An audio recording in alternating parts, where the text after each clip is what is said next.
So this is my mom, Jane Scheibinger, later to be known as Jane Stratz. This is her high school graduation in 1956. She graduated from Oshkosh High School, and this is my grandpa Scheibinger, Al Scheibinger, video filming her. This is my grandma Scheibinger. She does not like the film. There she goes. So my mom went to St. Mary's Elementary School. They went to St. Mary's Church, and then she went to Oshkosh High School. Not sure why they're in front of St. Pete's right now. I'm guessing that all the parochial kids had some kind of ceremony at St. Pete's all together. This is in front of the house that she grew up in, my grandpa Scheibinger's house on Sterling Street in Oshkosh, close to the corner of Sterling and Bone, just like one house in from the corner. Anyway, my grandpa is filming her. And there she is, my beautiful mom. So there is everybody. Now, I'm trying to figure out where this is. I'm guessing that this is on Jackson Field, on Jackson Street in Oshkosh. I could be wrong. It could be across from Merrill Elementary School. So those of you out there, write on the comments where this is. I am guessing Jackson Field. Could be either way. Could be across from Merrill. I'd have to look at the houses to see what matches up. Anyway, there they are, graduating. So my mom played alto sax in band. And I'm Angela Stratz Costello, by the way, in case you're wondering who this person is. So there's her band director. My mom and dad were in band together in high school, but they didn't date till after high school. My mom played alto sax and my dad played trombone, and he used to take his trombone slide and play with her ponytails. That's the story they would always tell us while we were growing up. So after this ceremony is done, she talks to the band director in a minute, and then she talks to another gentleman who is either a teacher or a principal. I'm guessing her principal. There's the band director. I remember her telling me that her and dad and all the people that were really into band were super close to him because he was so young, and they used to have parties at his house. I believe this is her principal. I can't remember his name, but she used to talk about him a lot. I think there's a park in Oshkosh named after him by the Wisconsin Ave Bridge. Bill, I think. Maybe I'm getting things mixed up. Maybe that was a friend of hers. Anyway, so here is the dinner they are having at my grandpa Scheibinger's house after her graduation. The little boy in the pink is my cousin Joe Scheibinger. And to his right is my Aunt Frances, who is just turned 89. And then next to her is her husband, my Uncle Junie, Aloysius Scheibinger II. My mom nicknamed him Junie when she was little. He was 15 years older than her. He passed away when I was a freshman in high school, long time ago, sadly. My mom's center court there in the center, and then her mom is to her right, and my grandpa Scheibinger is holding up the cake. And here we are, years later. Here's my cousin Joe again, drinking Coke, which was my mom's absolute favorite. It's actually the last thing that she said was asking for more soda. My mom passed away this past September 22nd. A very brief battle of cancer. So that's why I took these 8mm reel-to-reels and had these put into DVDs. And my son put them in chronological order here and is putting them on YouTube. This is a birthday party of my mom's shortly before my dad must have proposed to her because she's not wearing an engagement ring. And my dad's at this party. They're in the basement of my grandpa Scheibinger's house on Sterling. I know this because, I was very close to my grandpa Scheibinger.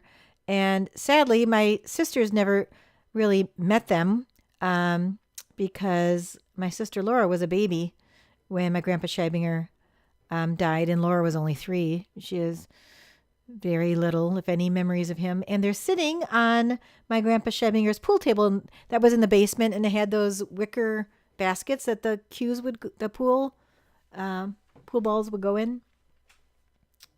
Billiard balls. Anyway, so she's having a big birthday party, and in a little bit, she sits on my dad's lap and they eat some cake together, and it's a very endearing moment. You can feel the love for sure. So my mom was a very fashion conscious person here with her plaid. She's lovely. She really liked wearing black and red. And so here again, we have some black and red going on. But most of my life, she wore black pants with a red top. And like that was her signature outfit that she wore all the time. And red lipstick, of course, always. Um, so anyway, the reason why I'm having this put together, my dad passed away June of 2015. It is currently today is January 3rd of 2017. But Dad passed away early June. There they are on their laps.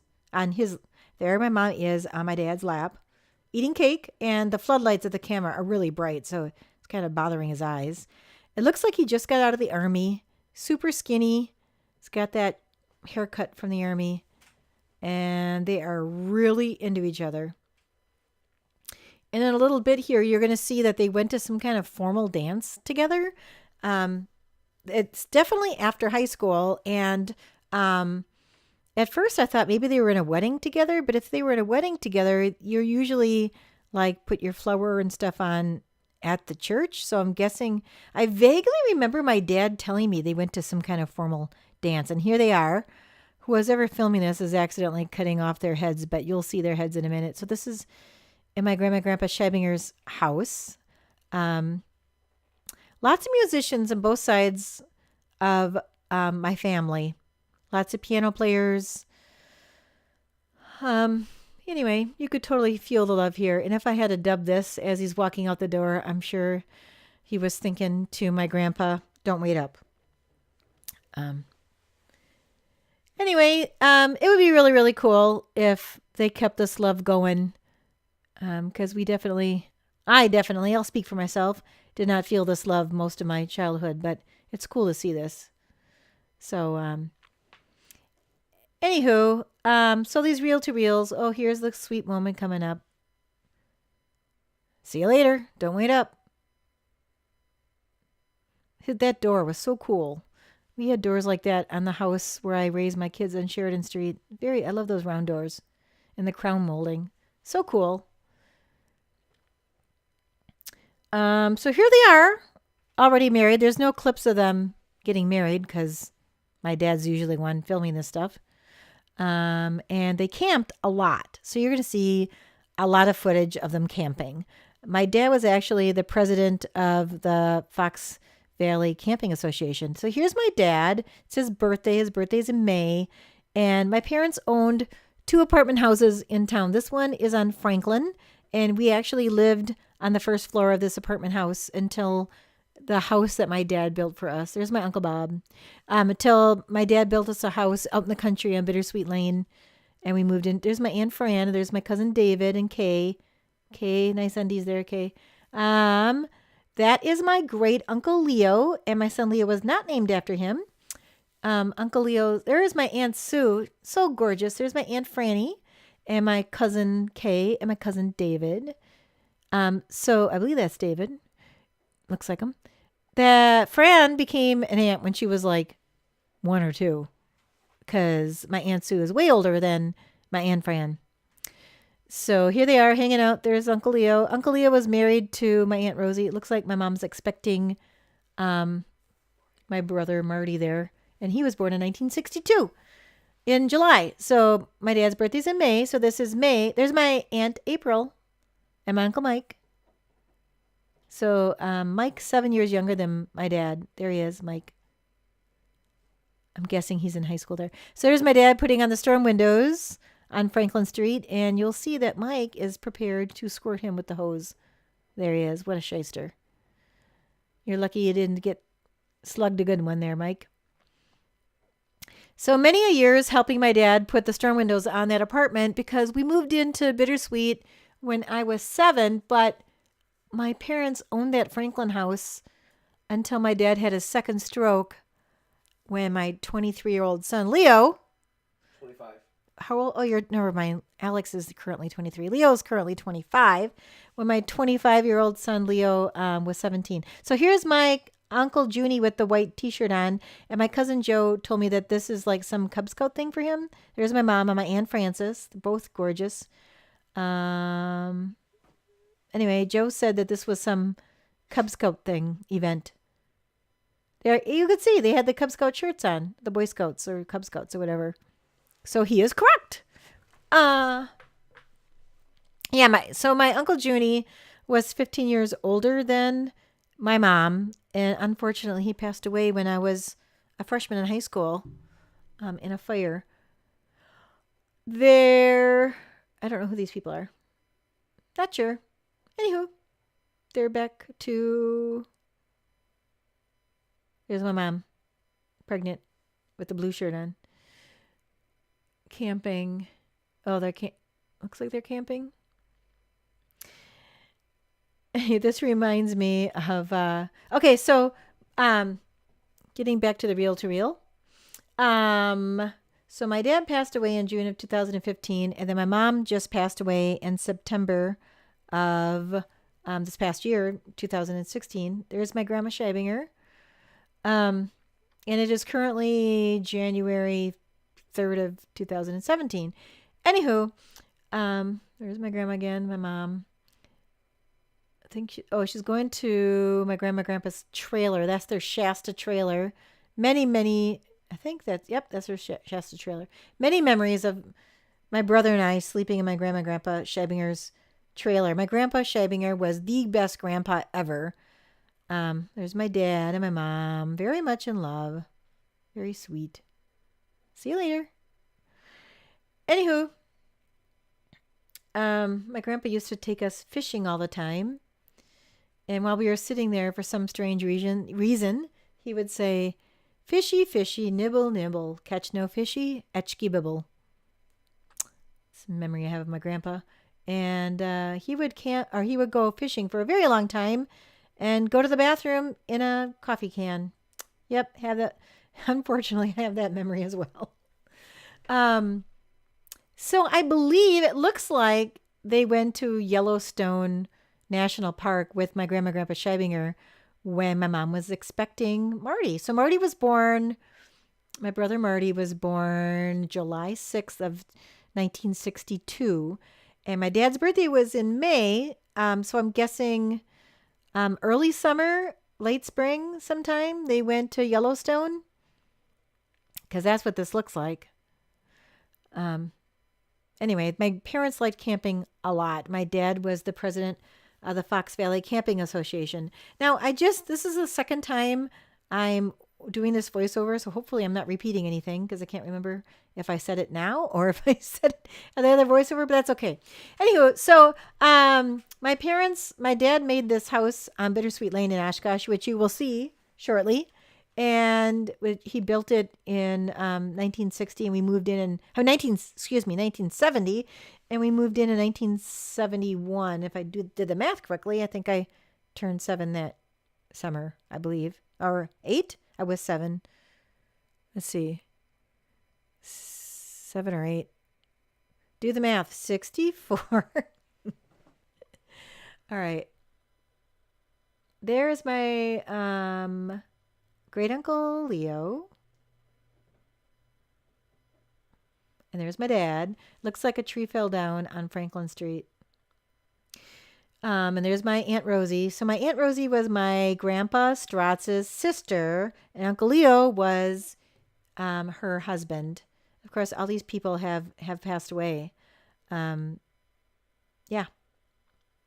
Looks like a big branch fell down, and my Uncle Leo came over to help take care of it. That's what it looks like is going on there.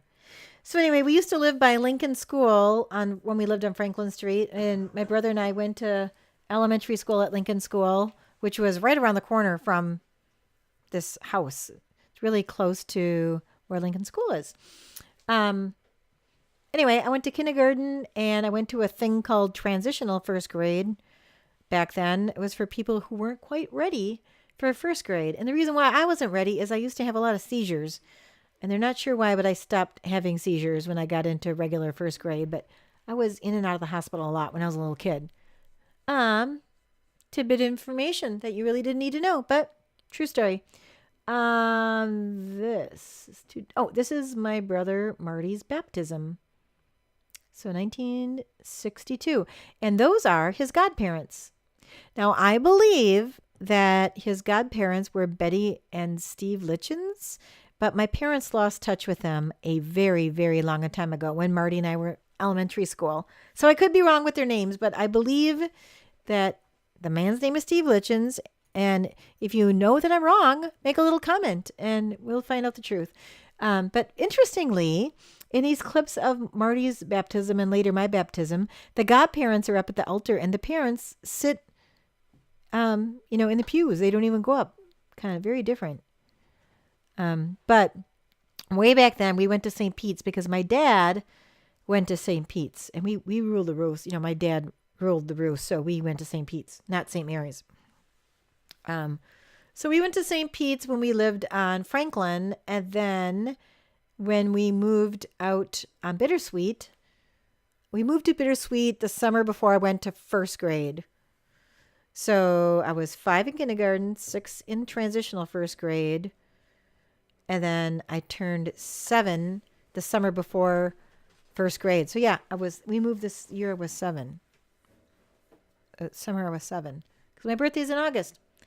Actually, August 19th. So if you want me to send me a birthday card, go for it, or a present, cash, whatever you like. Yeah.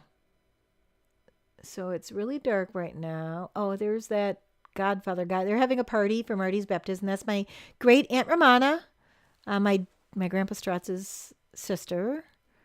And there they are celebrating the baptism. All right. So, that's the Franklin apartment. There's Fran. So, my dad had all of these 8mm reel-to-reels in a big box.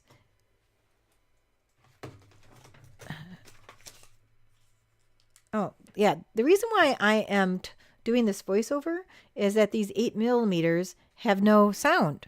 Thus, you hear me chattering. So a lot of you wouldn't even know who these people are if I didn't chatter. So you're welcome. So my dad had all these films in a box in this secret compartment in their kitchen by their eating area. For those of you who happen to have been in my parents' house, there was this, you step down into this eating area in the kitchen and there was this bright orange carpeting that went up the wall where the stools went by the bar. And there was this secret door that had no knob on or anything. And my dad kept TV trays in there, but we hardly ever used TV trays. And so I wasn't thinking about it. And we had an estate sale after my dad passed away the summer of 2015. And my old high school friend, Tony Kinnett, happened to be the estate sales person.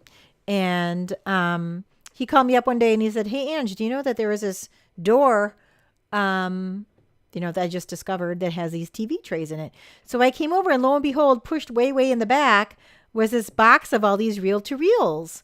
And so excited to find them because I was kind of looking for them when we were going through everything for the estate sale.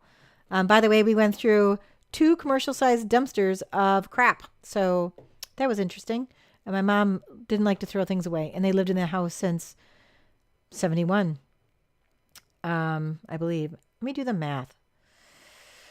6. Yeah, that's right. 71. I was right. Okay, so they were at Grandma and Grandpa Scheibinger's house. There's my cousin Joe Scheibinger. Thanks, Joe, for the commentary. This is my grandpa's dog, Sally, and there's my Grandma Scheibinger. This is the coolest footage of my Grandma Scheibinger. She usually hates the camera. And there's my Uncle Junie. What a cool moment for my family. And there's my brother. My brother was a golden boy of the Scheibinger household. There's my cousin Mike. Mike, there you are. Mike exists. You're alive, Mike. For some reason, they thought my brother was amazing from the very start. There he is. Anyway, that's my grandpa's dog, Sally. Look at my grandpa. He was like the coolest grandpa in the entire world. He was so loving. And there is Joe. So that dog, Sally, they had Sally forever. And Sally got very, very heavy because my grandpa used to go through the McDonald's drive-thru and get himself a hamburger. Then he'd get Sally a hamburger. And then there was this ice cream place on Main Street called Sunlights for you Townies. My grandpa would go there and he always got himself a black cherry ice cream cone. And then he would get Sally her own cone. poor dog.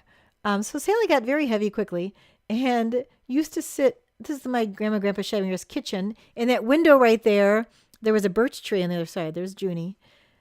Grandpa, what a guy. Grandpa, we miss you. Now we're in the Stratz house. I'm sorry for I'm jumping everywhere, but I'm trying to keep up with the film here.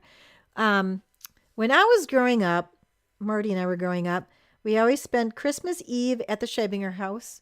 And then Christmas morning, Santa would come to our house. And then I believe that's great-grandma Kempinger. There's my mom. She's so beautiful. Look at her. She's gorgeous. Anyway, that's in my Grandma and Grandpa Stratz's living room. We would go to Grandma and Grandpa Stratz's house after we opened our gifts. We would go there on Christmas. And eventually it got way too big. I think our last Christmas with the Stratz extended get-together was my senior year in high school. So anyway, somebody gave my mom this amazing device that makes waffles and grilled cheese. So for Christmas, I took all these reel-to-reels without my sisters knowing about it. And I paid this place called Image 360 on Sawyer Street in Oshkosh to take these reel-to-reels and put them onto DVDs. And I made copies for my sister. But unfortunately, it used to be called Image Pros. They're called Image 360 now. They did not put them in chronological order, even though my mom had like the dates written on the box of the film. So that was much to my chagrin. So Leo, my amazing son Leo, asked me, there's Grandpa with his bowling shirt on. Anyway, this is really fond memories here. This house was filled with lots and lots of love. My Grandpa Scheibinger was the coolest grandpa ever. Did I mention that? He was super cool. Anyway, there he is. Hey, Grandpa. So Sally used to sit, that chair he was just sitting on, he used to sit on that chair. It was Grandpa's chair. He sit there all the time. And Sally would jump on the back of the chair. That's our cat, Snuffy, by the way. It's funny that they must have brought the cat to my Grandma and Grandpa Scheibinger's house, because that's our cat. Anyway, now we're camping again. There's all this camping footage. Anywho, Sally would sit on the back of the chair and lick my grandpa's nostril out. And Grandpa would turn and say, "Get the other one, Sally."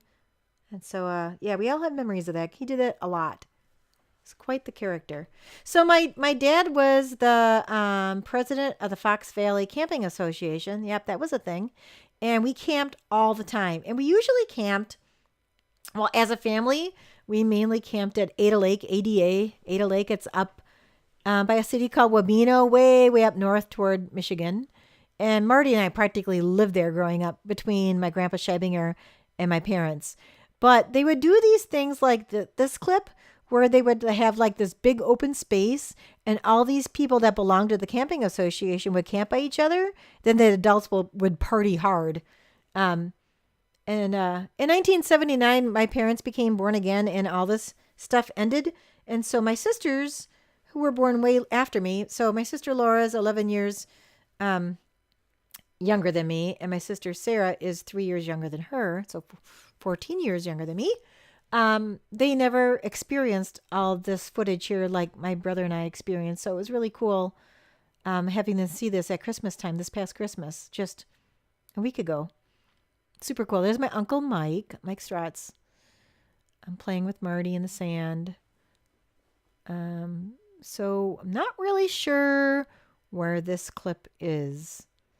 I thought maybe it was Bay Beach, but people are telling me I'm wrong. So here's my mother showing her love for dogs. That's not our dog. It's some stranger's dog. And she's like, "Here, strange dog, go lick my little bitty son. Here, son. It's okay. Just walk right up to that dog. No problem." There he is. I have no idea whose dog that is. Somebody who was camping. So we camped literally all the time. As soon as summer hit, we camped. Matter of fact, I remember going camping up at Ada Lake with Grandpa Scheibinger for spring break, and there was snow on the ground. The Ada Lake was frozen over, and we were camping. That's what we did. That was our life. Here's that Steve Litchens guy. Okay, now I can't remember if I already said this already, but I believe this man's name is Steve Litchens, and I believe he was my dad's best man. So if any of you out there know otherwise, write in the comment section. Otherwise, I'm going with it. I think that's who it is. But we lost touch with him when we were in elementary school. We haven't seen him forever. But at one point, they were very close to my parents. So I don't know how many people actually bring their cat camping with them, but that's what my mom did. So it was a thing. And the cat didn't run away. So there you go. There's Marty learning how to walk. It's a cutie pie. It's a cute little boy. My brother has not seen any of these clips yet. So kind of excited to have him look at these. I'm sure he'll be all teared up because he was extremely close to my mother. So her passing is very difficult for him. Anyway, there's Mom and Dad holding Marty. Wherever that bridge is. I thought it was the bridge by Bay Beach, but not sure. Talk about me putting the clips in order. Oh, so Leo, so what I did, Leo wanted to put these clips in order, which he did, obviously.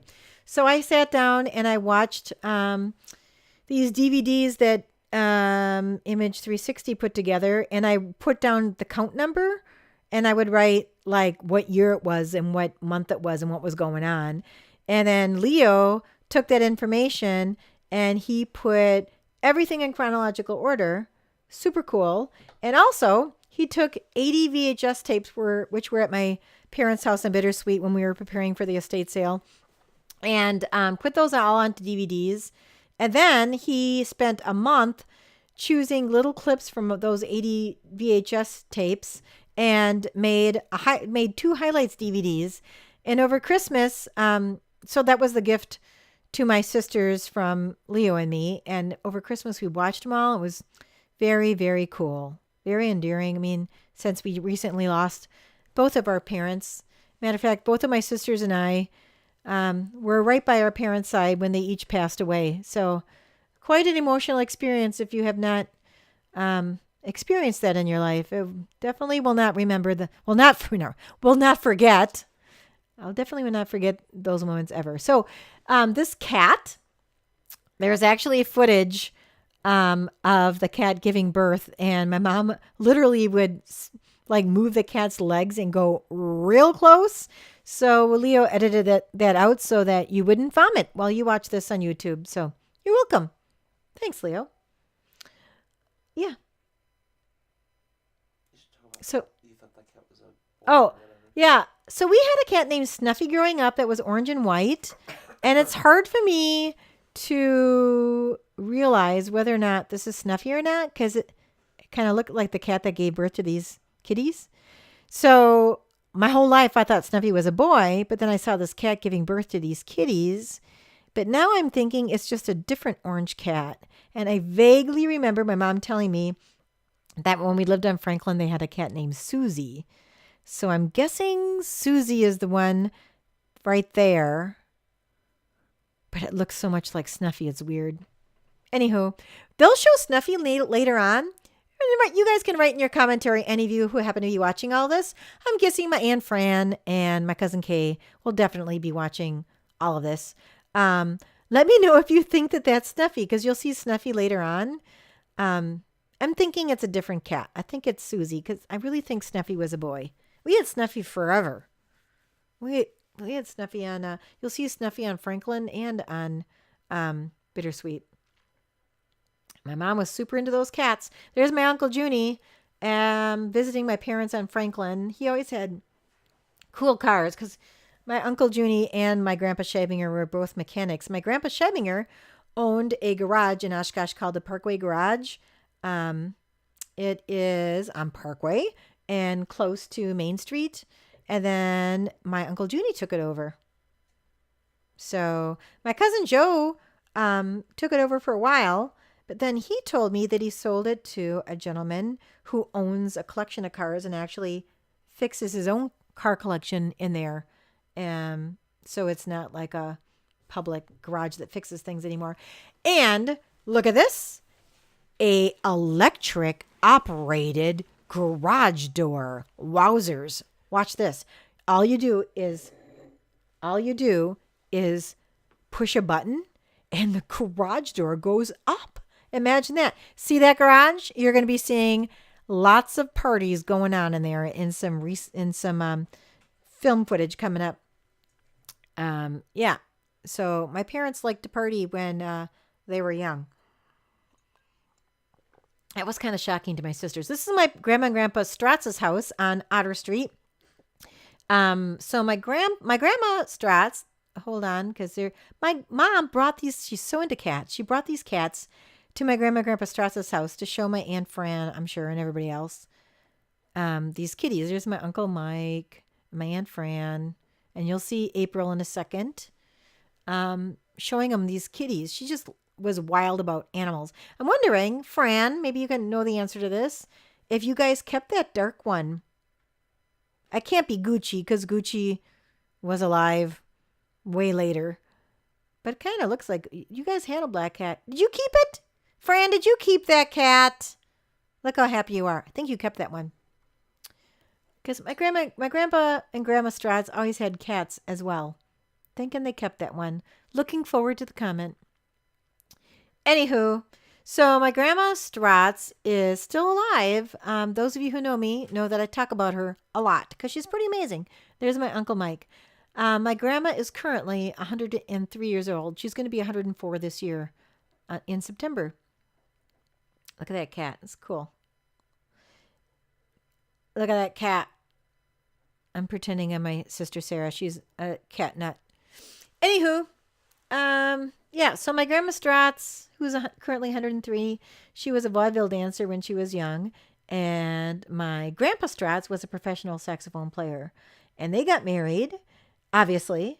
There he is. There's Grandpa Stratz. And they had 5 children. And then he built and opened a music store. And so that's what he did to make the bread and butter for that family. He sold Kimball pianos and organs. There's Aunt Franny. So I've got lots of musicians, lots of musically inclined people. There's Aunt April.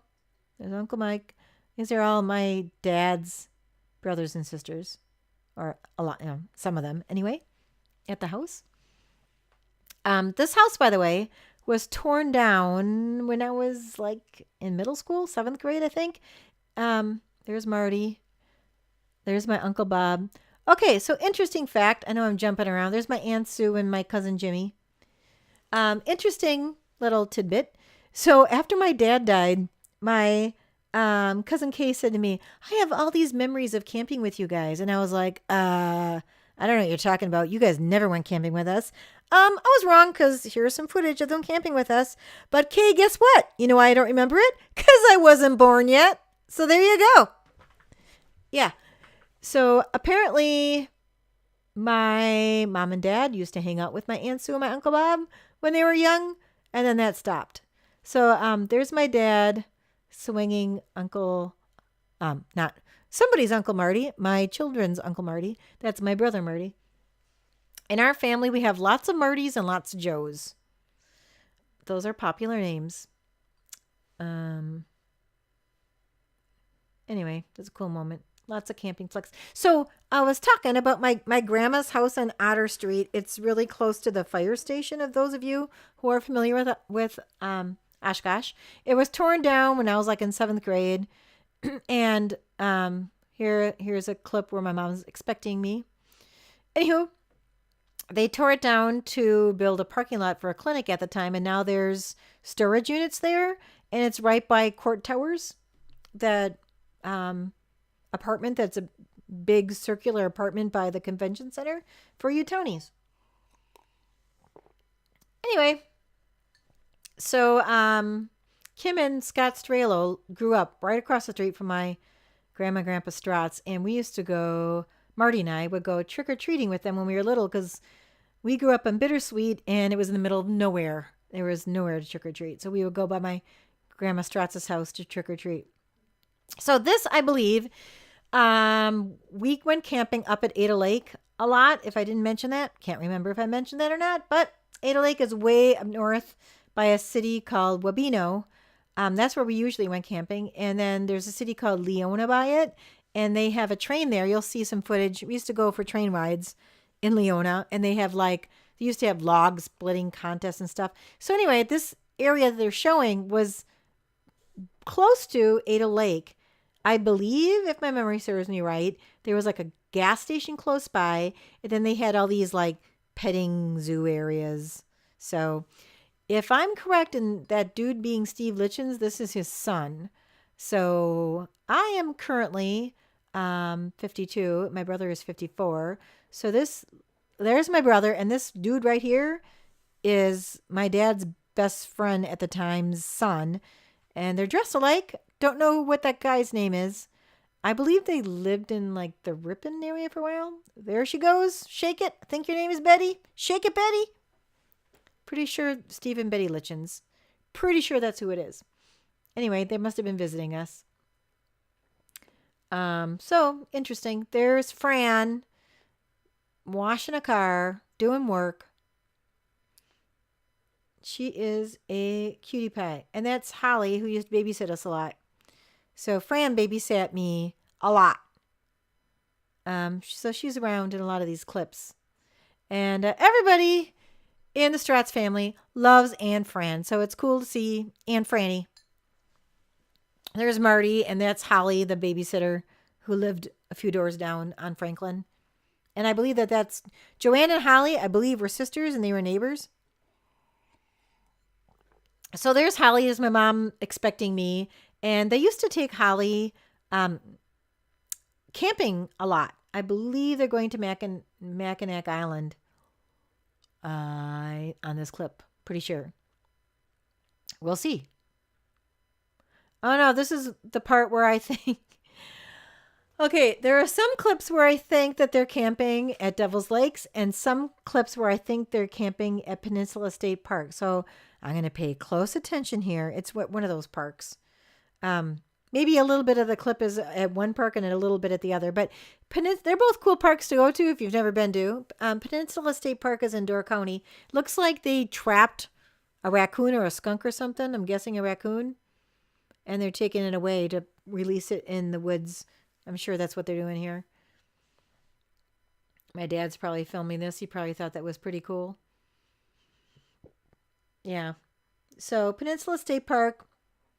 I just went camping there a few years ago with my sister's family. And we just went camping. My sisters and I just went camping with my nieces last June at Devil's Lake. And this building, it could be either way.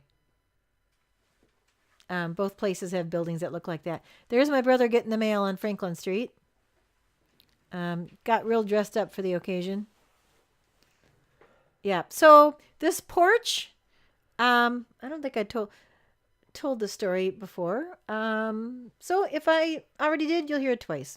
Anyway, this porch reminds me that I used to color a lot when I was little. And I had all my crayons in this big shoebox.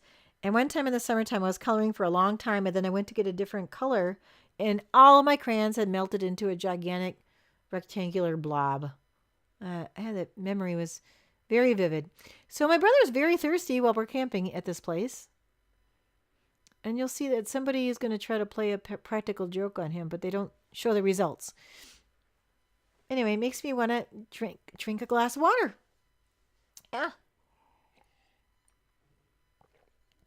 That's very cool. There's lots of places like that, so I'm not really sure where this is taking place. I was just at a little campground in La Crosse by my daughter last summer, and they had a pipe like that we were drinking out of. Remember that, Alex? Just last summer. So they have lots of those places. It must have been a very hot day. Look how thirsty those kids are. So I think this lady to the right, her name is Barb, I think. I believe she's a good friend of my mom's.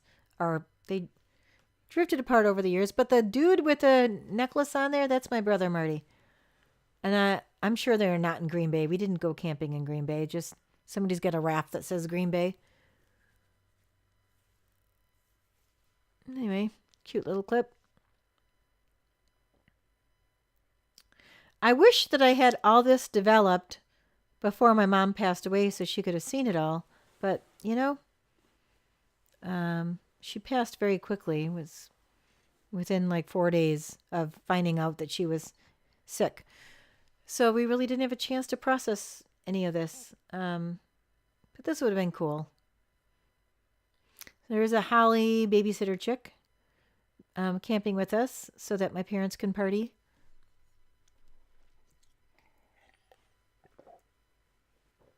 I don't really. My parents talked about Holly and Joanne quite a bit because when we moved, like I said, I was 7 when we moved, and I mainly remember Anne Fran babysitting me because probably when Joanne and Holly babysat us, I was very, very little. But I mainly remember mom and dad talking about them. So here we go. Let's see if I can figure out where we are by these signs. Anywho, but I do remember when I was in high school, we went to, I believe Joanne and Holly are sisters, and we went to one of their dad's funeral. Anywho, so they kept in touch with them. My grandma Stratz says anywho, so that's why I say that. So my mom's expecting me here, so this must be the summer of '64. It's kind of cool seeing these retro clips. It's amazing, what happens in life and how people turn out and decisions that are made and all sorts of stuff there. This makes me think that this is Peninsula State Park because the water is so wide. It's so huge. Makes me think that they're at Peninsula State Park, which is a very cool place if you've never been there. They got really cool bike trails and cross-country trails. It's in Door County, which is a really cool place. It's a lighthouse. Very cool. Of course, there's a lighthouse at Devil's Lake, too, but pretty sure this is Peninsula State Park.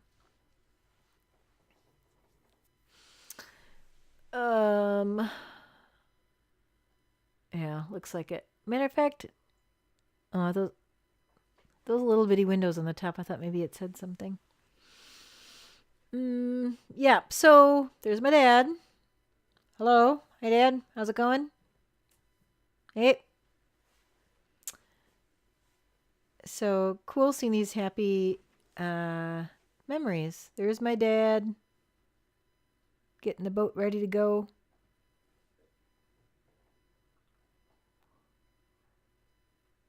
He had a funny side to him. My son Leo was mentioning that when he was putting the VHS tapes together, my dad had this really dry sense of humor, and he would say these jokes and nobody would even listen to him. So watching with the VHS ones obviously have sound. So all this stuff would be going on and he would make these jokes and nobody would even be listening. But listening to him now, it's funny. Yeah. I mean, his jokes are funny. Yeah. Yeah, it's funny. I think they just went over people's heads. I think we were just so sick of him constantly cracking jokes that we didn't think he was funny. That's what because especially the day that Leo was born, my dad was filming the day. Here's some cement truck. My dad's probably filming it because he probably thinks it's cool because he was into construction, I'm guessing. They must be doing something there. They're feeding Marty. It looks like mashed potatoes and beets.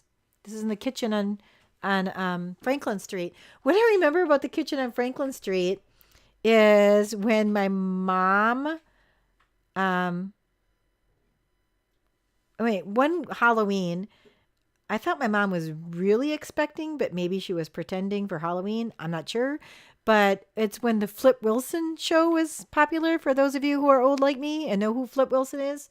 It was those kitties again. Anyway, my dad dressed up as a devil and my mom dressed up as a pregnant angel, and she wore a sign on her back that said, "The devil made me do it." And that was kind of a Flip Wilson saying. So I'm sure that's where they got the idea from. But she wrote "The devil made me do it" with a Sharpie marker onto a very thin sheet. And so it said "The devil made me do it" backwards on our kitchen table when we lived there. I remember that. There's Marty being potty trained on Franklin Street. That's very special. Bless you. Anyway, the reason why I was talking about the clip of Leo was born. My my dad was making all these sarcastic comments about Leo being a boy, which I won't say. And my sister Sarah was in middle school at the time, and she kept on saying, "This is not the time to make stupid jokes." She said it 3 times. She said it 3 times. Anyway, because, yeah, my dad would be constantly cracking jokes. So we just kind of got sick of it. But it's kind of funny watching it now. What did he say that one clip, VHS clip? My mom got a scale. He bought my mom a scale for Christmas. And then he said, He goes, you can program that scale so that whoever stands on it weighs, it shows the weight they want to weigh or something like that. you can program that scale so that when whoever stands on it weighs the exact amount they want to weigh. Anyway, and everybody in watching it, everybody was ignoring him, but actually it's kind of funny. Yeah. So obviously it's Easter. There's Bozo, the punching bag clown. Actually, what makes it funny is that nobody reacts to it, I think. Yeah. Okay, sorry. No, Leo just said what makes it really funny is that nobody reacted. Yeah. All the little nuances of families, idiosyncrasies. So my mom was really big on holidays. I mean, that was the one thing my sisters and I were thanking her for throughout our sobbing and moment before she passed away, is that she made all of our holidays very, very special. Christmases were like, oh my gosh, super extravagant, big time. That was definitely the time. That was a day that we, felt very loved.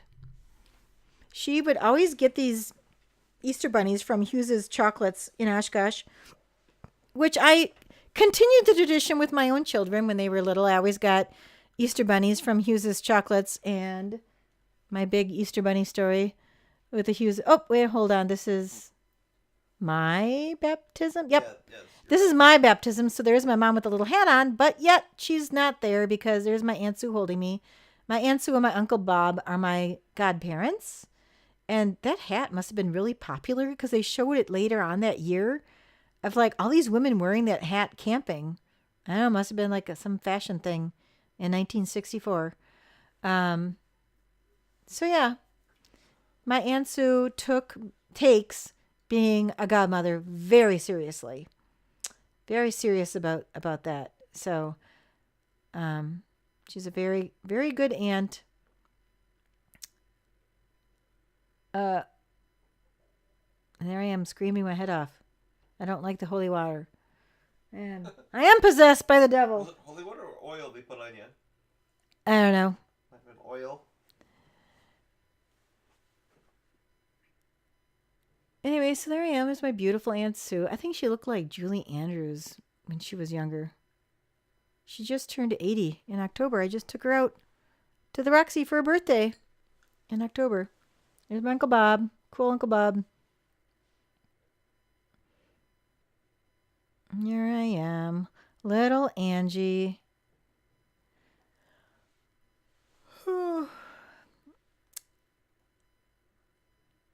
Anywho. What was I going to say before? What was I talking about? Not sure. So my dad built our house in Bittersweet, which you'll see in a little bit. My mom. That's quite later. Yeah. Well, I suppose. Sort of towards the end. It's like 7 years later. There's my Uncle Leo. So my son Leo was named after his dad's best friend. That's my Uncle Bob. This is my party for my baptism at the Franklin house. There's my Aunt Romana, my Grandpa Stratz's sister. And there's that Holly babysitter chick. Oh, Aunt Romana. I think Aunt Romana passed away when my son Leo was little. I believe. I think. There's Marty. Aww. That guy, his name is Mr. Zilke. Hey, there's a famous TV trays that I found these film reels with. Anywho, that's Mr. Zilke. Mr. and Mrs. Zilke lived directly across from us on Franklin Street in this brick house, which is still there. Their brick house is super cute. Of course, they passed away long ago, but we went to both of their funerals. We were very close to them. They never had children, and they kind of took on my parents as like their pseudo kids, and they came over a lot. We went over to their house a lot too. They're very kind people. There's Marty. Yeah, so my mom loved Gone with the Wind, and she wanted to live in Tara. And so my dad tried to rebuild Tara for her. That was his mission of love, to do that for her. His demonstration of love.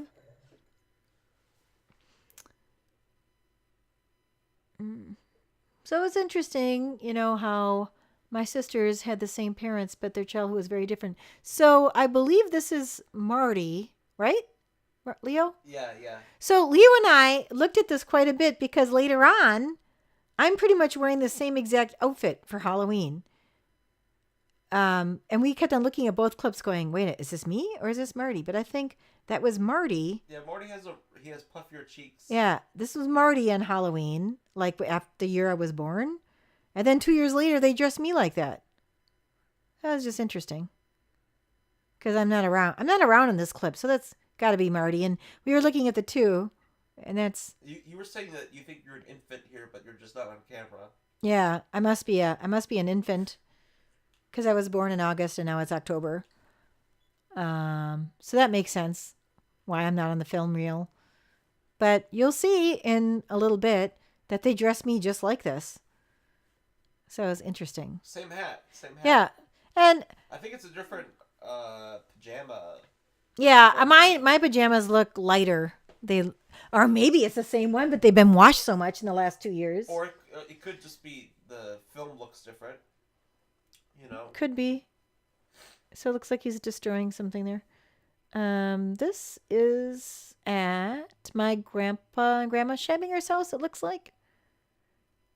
My grandma Scheibinger was hands down the best cook I ever met. There she is. This is a really good clip too. She loved to cook and she loved to bake. And she was very artistic with her Christmas cookies. She would literally take paintbrushes and paint, and she would make homemade frosting, all these different shades of colors. And I wish they had a video clip of the cookies. She made those cupcakes all the time and always put cherries on them. She made a dessert every single day. There was always a dessert out. My mom must have had the highest metabolism because she's so skinny and she would eat sweets all the time. My grandma Scheibinger too. Look how skinny she is. Those two ate sweets all the time.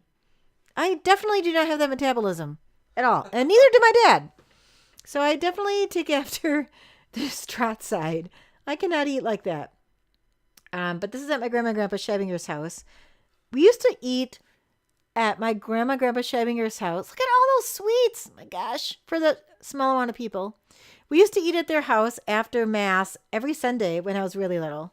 Which, of course, Laura and Sarah don't have those. My sisters don't have those memories. But a lot of the times, I have come from German ancestry. But my grandma Scheibinger's maiden name is Nowitzki. So there's some Polish in there. Mainly German. But anyway, my grandma's biggest dish that she would make a lot, staple dish, was... I like this clip. This is good. Oh, you like this clip? Yeah. Leo's saying he likes this clip. Why do you like this clip? I think he puts it down I don't want to... My mom's probably yelling at him. Yeah. And when my sisters first saw that, they go, well, it doesn't break because we grew up with that candy dish. So we know he doesn't break it.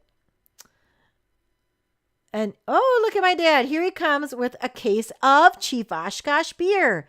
You think. Chief Oshkosh. Look at that. Up. It's not. Oh, it's one beer. But it's my brother. My brother's like, what the heck? It was really dark in there and very dizzy. He looks like he's drunk. Yeah. He drank the beer that was in there. Yeah, he used to do that to us a lot. He would spin us around and thought it was funny when we walked out dizzy. But whatever.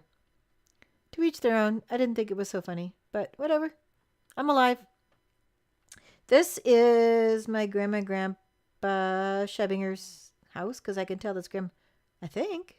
But wait a minute. This looks like the Stratz's tree. It is. It's the Stratz. No, it's our Franklin apartment. This is our Franklin apartment.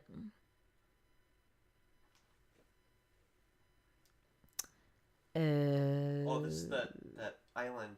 oh, Mackinac Island. Yeah.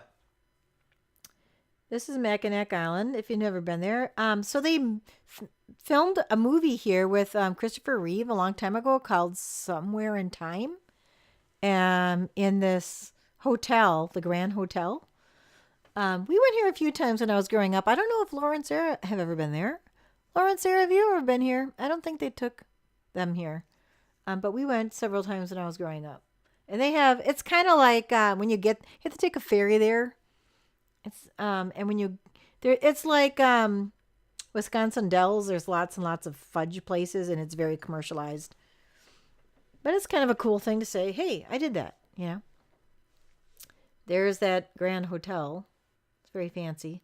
And so they took Holly along. They show Holly on this clip because they bring Holly along so that they can just go do their own thing, and Holly has to watch us, and then they can have fun. So, win-win. Holly gets to do stuff, and my parents, can do stuff without the kids.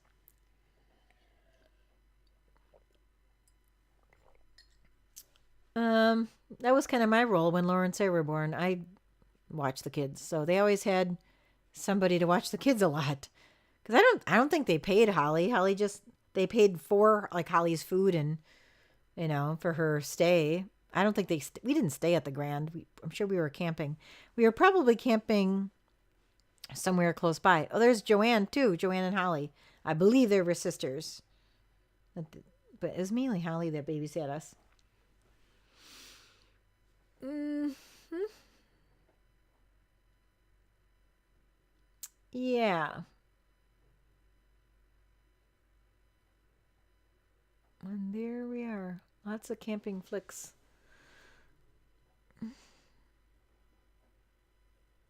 Yeah, so my sisters were quite pleasantly surprised when they found out I had these converted for Christmas.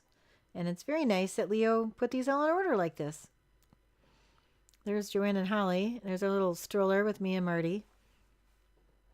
Maybe some of you out there who are close to my age are watching this going, hey, yeah, I remember all, what that stuff kind of looked like that. I had a stroller like that.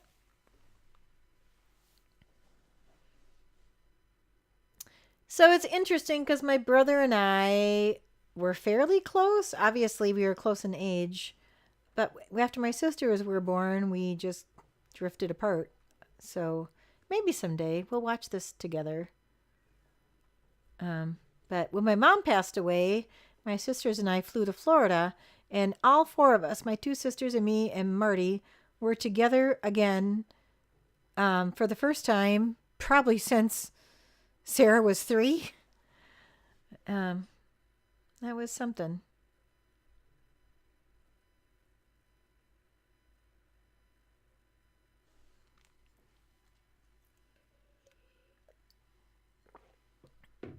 What about the Christmases?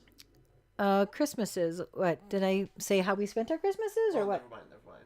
Oh, I meant together.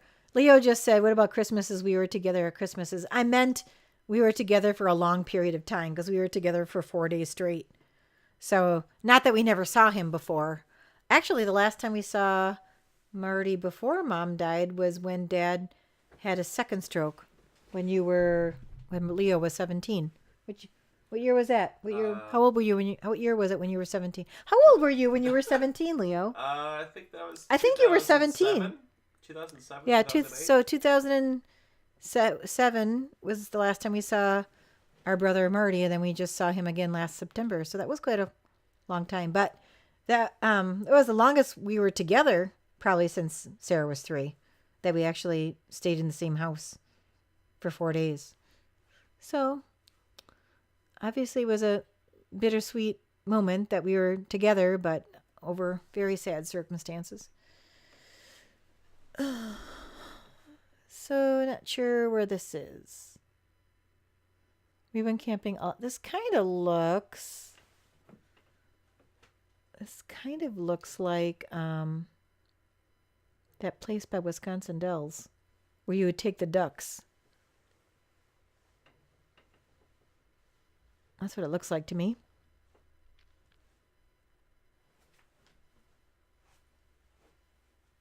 We went on a duck ride. My sisters and I went on a duck ride with my nieces after my dad died because Dad always liked to go on duck rides. I don't know where this is. Anyway, and after we got done with the duck ride, we were camping at Devil's Lake. And my niece Harlow, who must have been, okay. Oh, my dad's carrying me here. It's very sweet. My dad wasn't a super nurturing guy. He was a pretty rough guy. So it was very sweet seeing him carrying me. It's very sweet. And he's smiling. That's nice. Anywho, my niece Harlow said to me, "Huh, I didn't see one duck." It was very funny. Yeah, I bet you this is by like Wisconsin Dells, Devil's Lake, because there's the Cave of the Mounds there, and all this kind of area kind of looks like all that. Looks like that. I think this is the last shot of it. Yeah. I went walking kind of by a place. Yeah, this looks like kind of Wisconsin Dells area. I could be wrong, but that's what I think. I'm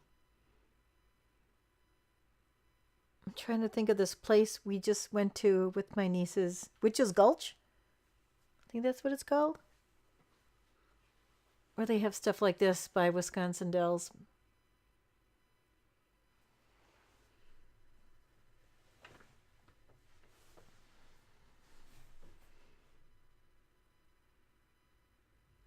There's a couple of nuns. There you go. There's my Aunt Fran. This is my first birthday. And with all my cousins. So that's pretty cool. That's me. I'm a pretty cool chick. And I totally sounded like my mom just then. Okay, so that's my Aunt Fran. There's my brother Marty. Obviously, I'm on the high chair. And there's Jane, my cousin Jane to my right. I think I gotta wait to see if that's Jane or Kay. Gotta span out, see everybody. Maybe that's Kay. Kind of looks like Kay.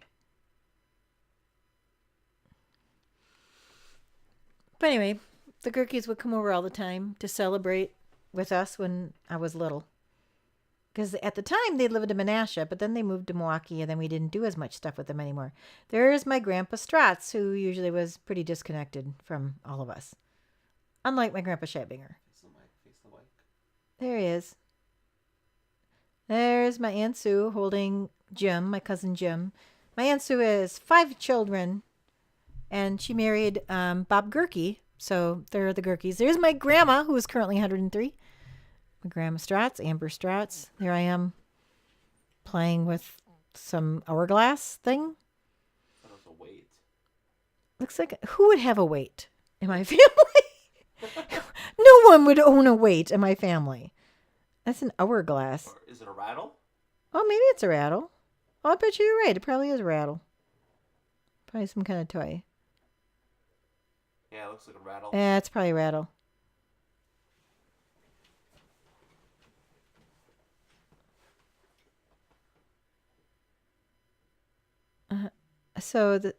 There I am. That's the outfit. Yeah, there I am. I'm an old man, and Marty's my wife. There's my brother Marty. He's my wife on Halloween because that's what everybody does. I'm sure he's really happy about it. He's super happy to be my wife. And my dad dresses up as a scary guy, and there's my dad's mask. My dad liked to totally freak the crap out of all the trick-or-treaters. That was my dad's joy. Matter of fact, I wish that they had this. Here's my dad, and he's coming. Will this scare the kids away so I can keep the candy? Yes, I think it will. Happy Halloween! I'm the scary guy. He totally got the biggest kick. This one year, he had this rubber mask that looked like the witch from Snow White. And then he had this blue terry cloth bathrobe that he wore for decades. It was like all falling apart. And he had this blue terry cloth bathrobe with this rubbery witch's, there's Holly, face on. And then he held this rotten apple And he sat, whenever the doorbell rang, he would say, "Would you like a bite?" Or try to act like my dad. "Would you like a bite of my apple, little girl?" And the little girl would like pee her pants running for fright, running. And my dad would laugh his butt off. Thought it was absolutely hilarious. So this is Marty's in my bedroom on Franklin Street, and it looks like Fran and Holly together. So, Fran, I didn't realize you were with Holly so much. I'm wondering, did you get along with this chick? Because there's so many clips of you guys together. Didn't realize that you, hung out together. So more babysitters means less work for mom and dad. Win-win. So this is a band that was playing by Ada Lake and Wabino. We would always go camping on the 4th of July weekend for sure. And there were always parades, which Leo edited most of them out. Because trust me, you don't want to watch a billion parades. There's my mom and dad. There's me. There's Marty. And there's Grandma Scheibinger because they're camping with us in Ada Lake, which was the norm. We usually got campsites right next to each other. She hates to be filmed. That one Christmas, Marty's first Christmas, that is the coolest footage of my grandma. Because she usually hates being filmed. It probably would have been. Yeah. It's about 30 minutes of parades. Oh, yeah. My dad loved parades. And I think it was because he loved being in band. So he loved all the marching bands. And he totally got into... This is my cousin Joe right there in the white. This is the Children's Day Parade in Oshkosh. And Marty and I were in the Children's Parade a lot. So on this clip, I think we're dressed up as clowns for some reason. And he's pushing this baby buggy that used to be my mom's. But there's Joe, my cousin Joe Scheibinger. Yeah, there he is. Ah, such a nice guy. It's yeah, he's funny. So this is somebody snowmobiling, and I haven't watched this with my cousin Joe yet, but Joe, I'm guessing that your dad must have had a snowmobile, because I don't know who else would have a snowmobile, and you can't really tell. That's Menominee Park. Yeah, we're in Menominee. This is Menominee Park, and obviously it's winter and somebody's snowmobiling, but I'm assuming it's my Uncle Junie. Because snowmobiles were allowed there back then. You would never see a snowmobile there today. Yeah, today you would never see a snowmobile at Menominee Park. But my dad never owned a snowmobile, and I'm thinking that Uncle Junie probably did. And here my dad, I'm assuming, is on the snowmobile filming. That's pretty cool. Yeah. It's probably my Uncle Junie, but they don't show anybody. It's kind of cool seeing these old-fashioned snowmobiles, and the fact, like Leo said, that they're snowmobiling at Menominee Park. So, my parents got married at St. Pete's, but they had wedding pictures taken at Menominee Park. So my sisters and I are planning on planting there's my cousin Jane. Oh, this is a cool, for you Stratzes out there that are watching this in North Carolina and the Milwaukee area and all over the place. You're going to really get a kick out of this clip here. Because there's Grandpa Stratz, detached as usual. There's my great grandma, my Aunt Romana, my Aunt Rosie, her husband Leo. Leo was really funny. He used to eat dog biscuits when I was a kid. There's Aunt Sue. And I believe that's Grandma Kempinger. There's my mom and sitting down. There's Marty in the red. That's my grandma that just bent down. That's my Uncle Bob Gerke. That's my Uncle Mike. There's Mike Stratz. That's me. It looks like we're back on Franklin Street now. They go back to showing the Gerkes though later. There's lots of clips of you guys when you're watching. You Gerkes out there. You Nelsons. So yeah, it's me and Marty. I believe that's a Mrs. Beasley doll from Family Affair. Because I know I'm really aging myself, obviously. But Family Affair was a show I used to watch when I was really little. And the girl on Family Affair had a doll named Mrs. Beasley. And I believe that's the Mrs. There's another clip later where I'm pretty sure I have a Mrs. Beasley doll. So, I'm sure there's people I grew up with are going, hey, I remember that. Remember watching Mr. Green Jeans and Captain Kangaroo and Zoom and the Electric Company? All that comes to mind when I'm looking at these clips. There's another cat. I bet you that. I have a feeling that Fran kept this cat and now it's growing up. There we are, my brother and I riding a horse together. You're welcome for that. My perverted son laughing at this for some reason. I don't know why he's laughing. It's not funny at all. Why are you laughing? It just keeps going. Oh my God. He kept playing this like backward and forward faster and faster. I'm like, oh my God. Okay. He is 25, so there you go. I don't remember having a tree this big. But apparently we did. My memory is my mom and dad usually got long needled trees, and my grandpa Stratz always had short needled trees. So whenever I see a short needled tree, I think we're at my grandpa Stratz's house. But this is clearly on Franklin. So maybe some of you have rented from my parents and have actually lived in this apartment. Like my sister Sarah's friend Joe Handy. He rented here. So look familiar, Joe Handy? There's that cat again. I don't remember that cat. Maybe Fran can give us some information if she remembers. Keeping one of the kittens. But I have that ornament now. I just took it off the tree and put the tree away. Or threw it away. Whatever. Had that ornament too. Anywho. So my Aunt Fran had a cat named Gucci, who all my cousins and I remember growing up with Gucci. We used to go, Gucci, Gucci, goo. But Gucci was gray.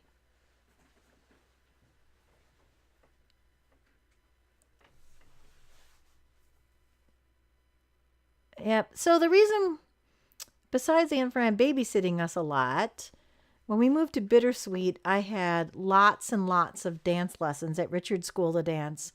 I had tap, hula, acrobat, ballet, toe, and jazz. Actually, I took ballet and toe from Mark Hoff Dance Studio, and I took all the other lessons from Richard's. But anyway, my mom acted as if it was like a major adventure going into town when we actually lived 10 minutes out of town. She always would say, when I was growing up, she would say she only went to town on Fridays. So she would never go into town unless it was Friday. So when I had my dance lessons, I took the school bus in because we lived out in the country. I went to Washington School, for those of you townies that know where that is.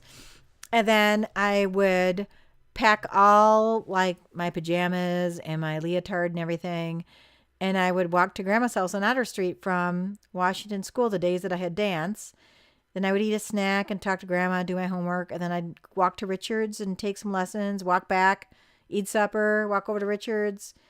And then I would sleep overnight and then walk back to Washington the next morning and then go back home the next day. And, so I spent a lot of time with Grandma. And during that time frame, my Aunt Fran was in high school. I thought she was the coolest person on this earth.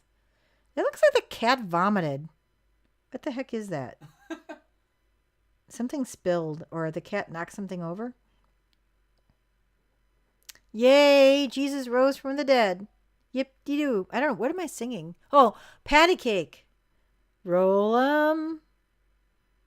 I'm singing patty cake. My mom's trying to get me to perform. I'm sure she's asking me to do else. She's probably like, Marty, give Angela a hug. No, I don't want to. Yay, patty cake. Anyway, yeah. So I've told Fran, there she goes, Marty, give her a kiss. Okay. Okay, now I'll give you a candy bar.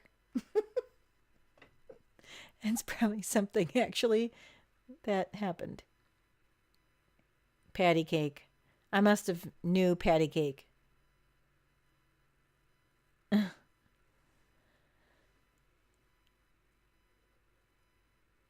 Eating, I don't know what that is. A whistle It's or a can? stick of butter.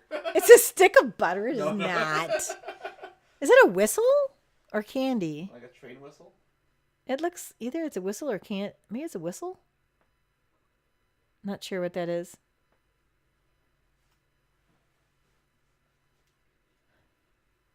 So when my kids were growing up, I was started telling that story, then I had a squirrel moment and stopped.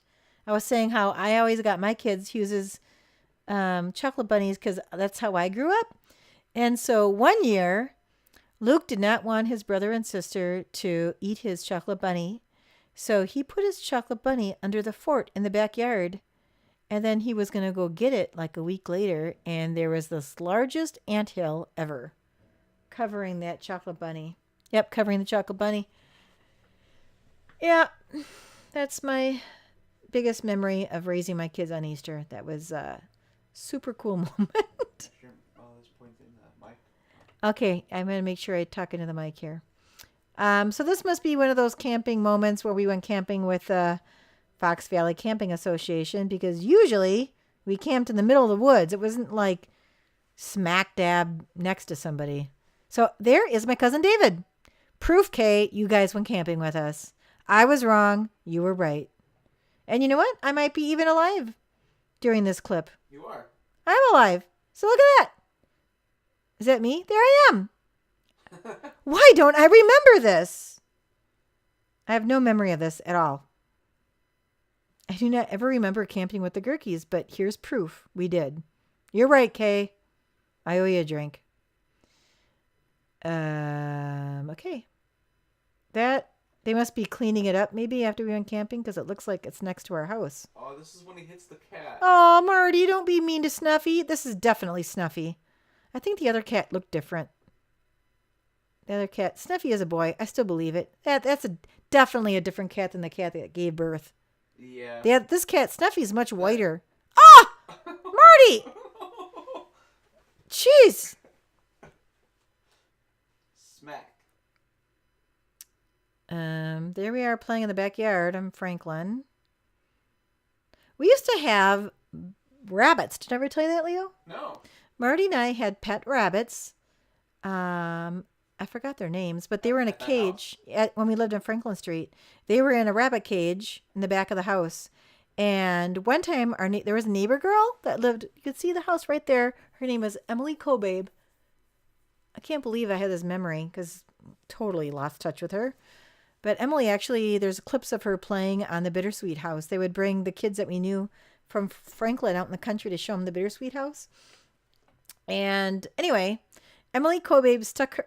Oh boy. It's censored.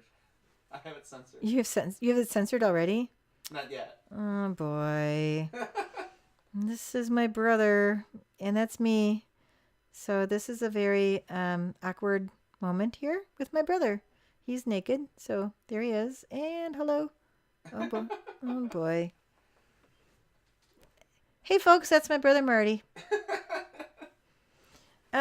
So this is how we used to camp. So our camper is the white one with the red shutters, and then the other one is my grandma and grandpa Scheibinger's. We used to camp like that all the time. And my dad, there's that place again with all those animals that we show a lot. See, it's something injury. Not responsible for injury. Oh. This was someplace by Ada Lake. We used to go here a lot. And I went on these Leona train rides a lot. But my dad would a lot of times, there's a bear up in the tree. See it, if you can see it moving. There's a bear cub. And I'm not really sure who climbed there. Who is that? I'm not sure who that, I don't know who that is. I don't think I knew who that is. Is this while you were camping? Yeah. It's probably a park ranger. Oh yeah, maybe it's a park ranger. But they usually wear like brown clothes. That's just in the cartoons. There's my cousin Mike. Mike, there you are. There's a Mike sighting, Mike Scheibinger. There you are. My cousin Mike. He's not on these reel-to-reels very much. Right. He's on the right. That's Marty on the left. Oh. That's Mike Scheibinger's on the right. There's my grandma Scheibinger. I think Mike's kind of like, Sasquatch. You don't see him very often. You just there's Mike sightings, but like my cousin Joe is in your face. Like he's obvious when he's on camera. Yeah, it's obvious, but it's like Mike's just there. He's a quiet guy. Um. Anywho, I was showing this footage to my uncle Mike, and he asked me who Mike Scheibinger was. He's like, I didn't know that there were two boys. I'm like, yes, he exists. He is a real person. So this is the Fox Valley Camping Club playing with horseshoes. And you'll see us playing with jarts soon. So that was big. Horseshoes and jarts. But I was going to say earlier that I have many memories where my dad would drive up on the weekend and he would sometimes leave our camper there and mom would stay. And then he would go back to Oshkosh and work all week and then come back on the weekend. And there's Holly and Joanne again, camping with us again, free babysitters again, to go drinking again. That's the norm of what they did when they were first married. Anyway, win-win. Lots of fun for Holly and Joanne. Free babysitting for mom and dad. Anywho, there's that bridge again. Is that the same bridge that they were looking at? Or it looks like it. No. It's different? Yeah. This is a lot smaller. I'm not This sure. is a walking bridge. The other one was when you drive over. That's true. I'm not sure where this is. Well, those of you who are like really into camping and national parks and stuff, you can make a comment. Tell me where you think this is. Because we camped all the time. Do not swing on the bridge. Is it playing on the slide? I'm guessing. There's my dad. That's lovely, Dad. Look how cute I am. There's Mrs. Beasley. I believe that's Mrs. Beasley. Okay. Yep, I believe that is Mrs. Beasley doll, but I want to go Google Family Affair to see what year it ran. I'm pretty sure it was during this time because that totally looks like Mrs. Beasley. Yep. All right, I'll stop repeating myself. That's what I like to do best.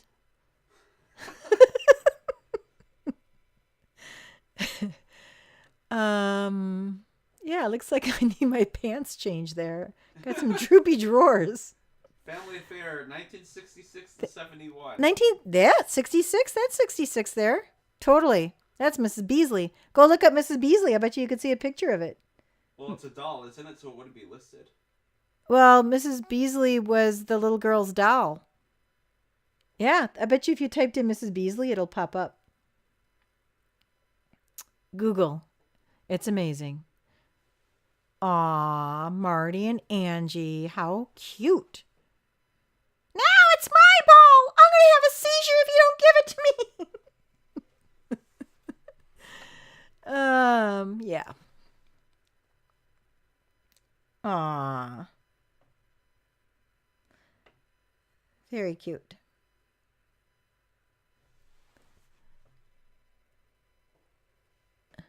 I'm deep in thought. I'm thinking, yeah, I got the damn ball. So there you go. You can play with my doll. That's Mrs. Beasley. See, I told you. That was my Mrs. Beasley doll. He just looked it up. And I'm correct.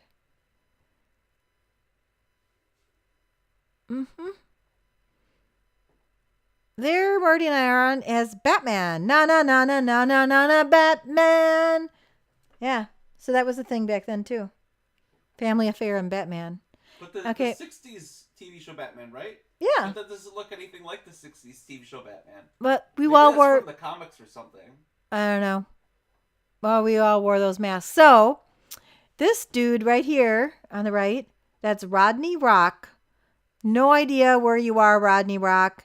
If somehow you're watching this, let me know what you're doing with your life. Because, okay, so I believe that the downtown YMCA in Oshkosh was built in 1964. Pretty sure the year I was born.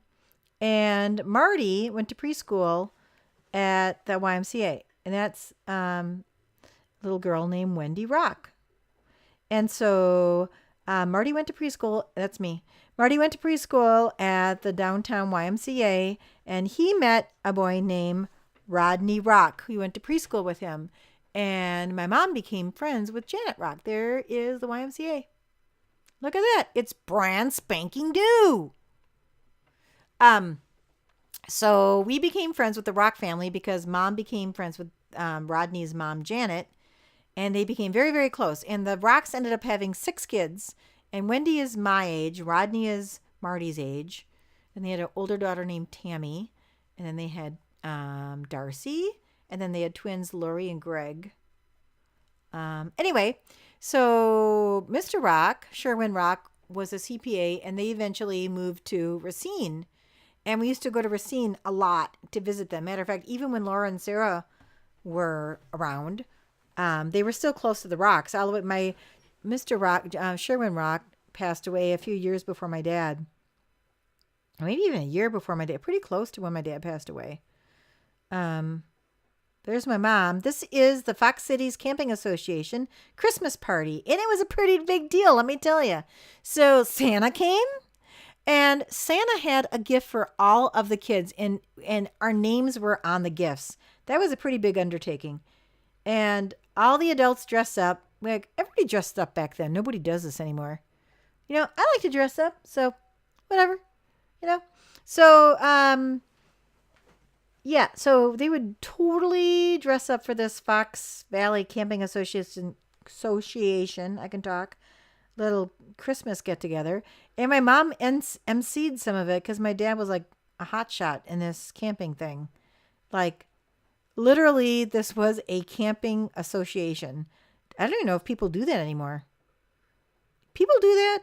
Why, Santa? Must have been some mistletoe hanging up there. I believe that's Marty, I think. We'll see in a minute. There are several clips and throughout the years of these Christmas get-togethers. There I am with the little red bow on my head. Looks like did Holly go to the Christmas party with us? Because it looks like Holly again. Feel like I need to give Holly like a Mother's Day card or something. She's like there all the time. She babysat us quite a bit. That's very helpful to my mother. Okay, my mom's in there I am with the little bow on. No, that didn't look like Holly. It was just this chick. Look at her with the little loopy things in her sideburn thingies there. She looks like Rizzo from Grease. Whatever her name is. What was it? Is it Rizzo? Whatever her name is. There is my brother Marty, all dressed up for Christmas. And Santa, he must have been a good boy. I still have my Wisconsin little pin thingy that says Angela Stratz on it. It's in my closet. It's right on my saxophone. For the longest time, I thought that was one of your teaching convention. No, I've had that forever. There's my hot mom on the right there. She's a pretty good looking lady.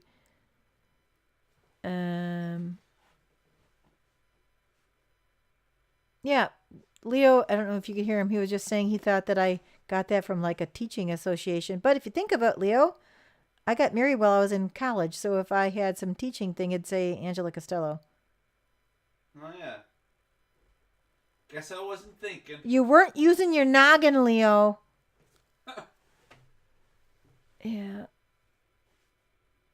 This is like some kind of a microphone deal that they're calling off the kids. Oh, that's a fancy hat.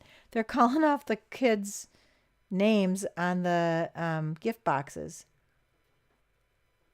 This is a pretty big undertaking, like all the effort they put into this. So so my Christmas is, I may have explained this before, so pardon me for repeating myself. Like I said, it's my favorite. So when I was growing up, we spent Christmas Eve at my Grandma Grandpa Scheibinger's. Then Santa came in the morning at our house. There's Marty again. There's Snuffy. See that other cat that gave birth that was not Snuffy?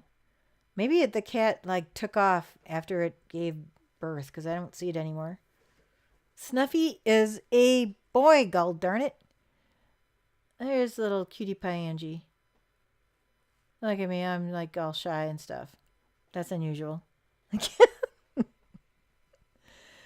Yeah. So what was I talking about? Christmases. Oh, so then Christmas Day we would go to Grandma Stratz's, and then later Grandma's house was knocked down, and then we started going to my aunt Sue and Uncle Bob's who live in Wauwatosa, and on the VHS clip, it's not on this reel to reel. On the VHS clip, my senior year in high school, they show this Christmas. It's so cool because my aunt Sue and Uncle Bob had some dude that came as Santa every year, and we were like, the kids were so into that. So cool. There's Janet Rock. This is at the Rock's house. Tidbit of information. There's Rodney Rock. The Rocks lived in Racine, and my Uncle Mike and my Aunt Dottie got married in Racine.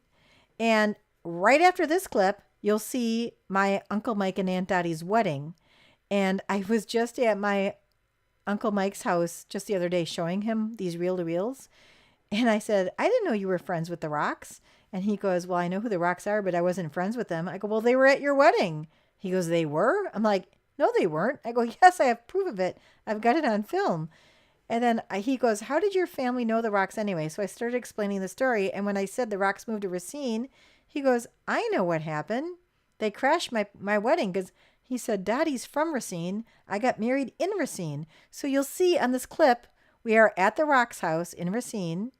And then the next moment, we're at my Uncle Mike and Aunt Dottie's wedding. And the Rocks are there. They brought their camera and everything. And they came. They're wedding crashers. So there they are, Wendy Rock and Rodney Rock. I totally lost touch with these people. Wendy, I went to your wedding, and I totally lost touch with you. I have no idea. I think her married name is Hinz, Heinz, or Hintz, something like that. So if you know Wendy, tell her that there's YouTube clip of her, a bunch of clips of her playing with me when we're little kids. There's Sherwin. There's Rodney. Rodney's got to be 54. And Darcy Rock. There's Tammy Rock and Janet Rock. All the Rocks. No stones. There's my Uncle Mike's wedding. This is so cool. My uncle. Aw. It's so sweet. My Aunt Dottie. Aw. That is my Aunt Dottie's sister. There's my Uncle Marty. He just passed away this time last year. And there's my grandma, my beautiful grandma. They're brother and sister. My Uncle Marty and my grandma. My Uncle Marty was a physician. He just passed away last year. I'm repeating myself again. Told you it's my favorite.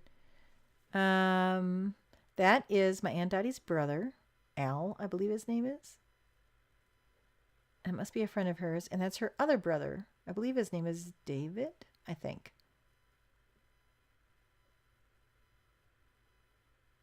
I think I got it right. If I'm wrong, let me know in the comments section. There's my Aunt Romana. And there's my Aunt Fran. Romana is my Grandpa Stratz's sister. My Grandpa Stratz is probably in the back room smoking. That's probably where.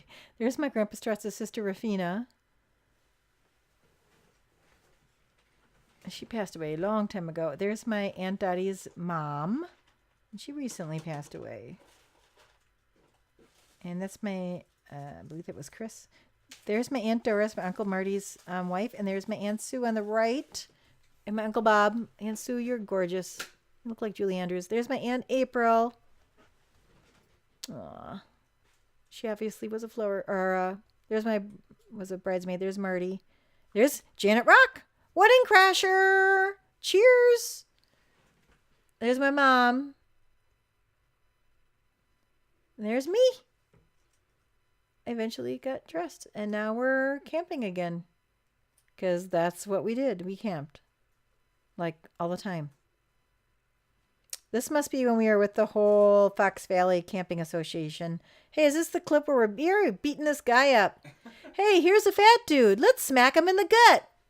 Like, somebody must have got the idea, let's smack this guy in the gut, and then he didn't stop us. Like, if you look at his face, he looks slightly irritated, but then he kind of wants to go along with it. And he's like, hey, guys, I'll just pound your butt. Yeah, look at this. I'm going to act like this is funny, but you're really irritating me. Here, I join in. I'm in the green shorts there. Hey, I'm not going to smack that guy. I'm too nice. I'm too nice to hit somebody. Hey, got any change in those pockets? I have no idea who this guy is, by the way. He must be some dude in the camping club. No idea who he is. This girl, look, he's trying to hold his jeans up or pants up. You're like a birthday clown. You rent him for the He's like some sumo wrestler that camped with us. I don't know. There's Marty. I think this like he's in a photo shoot. He's a cutie pie. He must have just got that wagon for his birthday, I bet. That's probably what this is about. The wagon and the hat were probably birthday presents. I'm guessing. We're guessing that he turned 4. Because his 5th birthday was a big deal. And this wasn't it.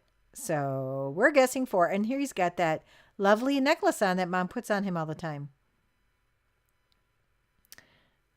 He wore that necklace when he was like really little. And you saw on those other clips. So that's his birthday cake. It looks like a merry-go-round, I'm guessing, with, angels or something? There's me. Hello. Me, Angela. This is one of those things you dance around the pole with the ribbon. Oh, yeah. There is my grandma, my beautiful grandma, Stratz.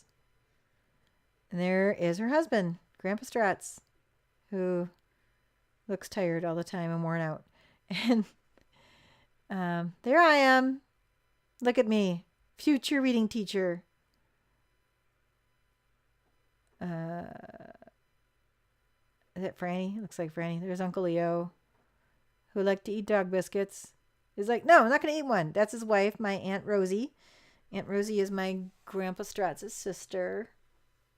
And obviously they came over quite a bit. There's Marty sleeping. And we had bunk beds. I remember one time I put my tooth, I slept in the top bunk and I put my tooth under my pillow. They're snuffy. I thought my mom is totally into cats. She holds this pose on Snuffy for quite a long time.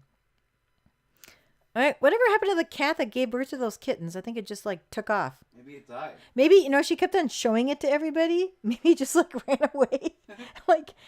She took that cat camping and brought it to everybody's house. Look at this cat. Look at this cat. I don't know. I wish I saw this clip with Mom because I could ask her what happened to that cat. That pillow thingy, it looks like it's a seat from my Grandpa Stratz's boat. That's what that looks like. It looks like that leather blue seat from their boat that's cracked. That's interesting. Anywho, I remember putting my tooth under my pillow and I remember Marty waking me up and the moon was shining in our window and it was making this bluish shadowy thing on the wall. And he was mesmerized by it and he woke me up and he goes, Angela, that tooth fairy's here. I can see it. I remember that very vividly. So here's some other camping deal. They would line up all of our picnic tables and then we would all eat together. I don't think this is anybody's birthday party. I think that's me. See, it says Angela Stratz. That's me. And the little Wisconsin pin thingy with I wear this pink sweater a lot and in several clips in this time frame. There I am. My mom must have liked that sweater on me because you'll see it in several shots. More water, please. Mom? Looks like I'm saying Mom. I want more water. Anywho, I don't know any of these people at all. Don't have any memories of them. Most of my favorite camping experiences, there's Marty on the right, was camping at Ada Lake with Grandma and Grandpa Scheibinger. Way more fun than camping with this gigantic group. I think it was more fun with the adults, like I said, because they all partied when we went to sleep. They had a good time. You'll see some footage of that in a little bit. My dad playing the washboard, scrub board, whatever you call it. keep talking about that, but I've never seen it. I'll show you. There's a clip of it. Yeah. And then like, there's this one clip coming up where my mom, I've got a matching dress with all these chicks, and we're all singing. Like I'm just standing there, and they're all singing. Of course, we don't know what they're singing. And there's somebody playing the what do you call it? Accordion. So my dad was really into. I have no idea who that is. Here we are in front of the YMCA again. Because Marty went to preschool there. So I think Mom was really excited because the YMCA was brand spanking new. So she wanted, I think this is when her friend Joanne comes out. Yep. Yeah. So my mom's high school friend Joanne, she lives in Arizona, and my sister and her family are visiting her this spring break. So this is cool. So Joanne, when you're watching this, look how beautiful you are. And I love your personality, Joanne. Look at you. Look at you, hot shot. You're so beautiful. And thank you for having my sister over and her family. You're a very kind person. Yeah. My mom and Joanne were very close friends. There we are. Anyway, my dad really, really liked polka music. And in the 70s, we had an 8-track tape in our Suburban that I took my driver's test in.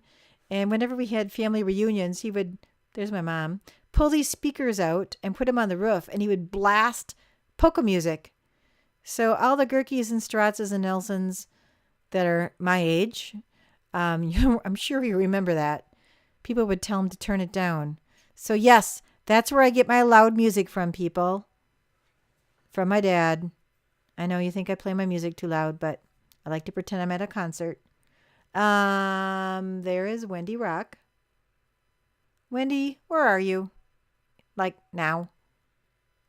I hope that maybe somehow we can figure out where you are and what you've done with your life. If you had kids. No clue. I haven't seen you since you got married. Like, she must have got married in 87 because I got married in 86. I think she got married the next year. There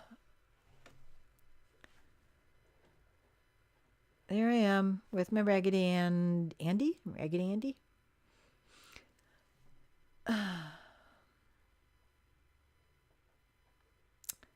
I'm being a little bit of a ham there. I'm sure Mom's asking me to blow her a kiss.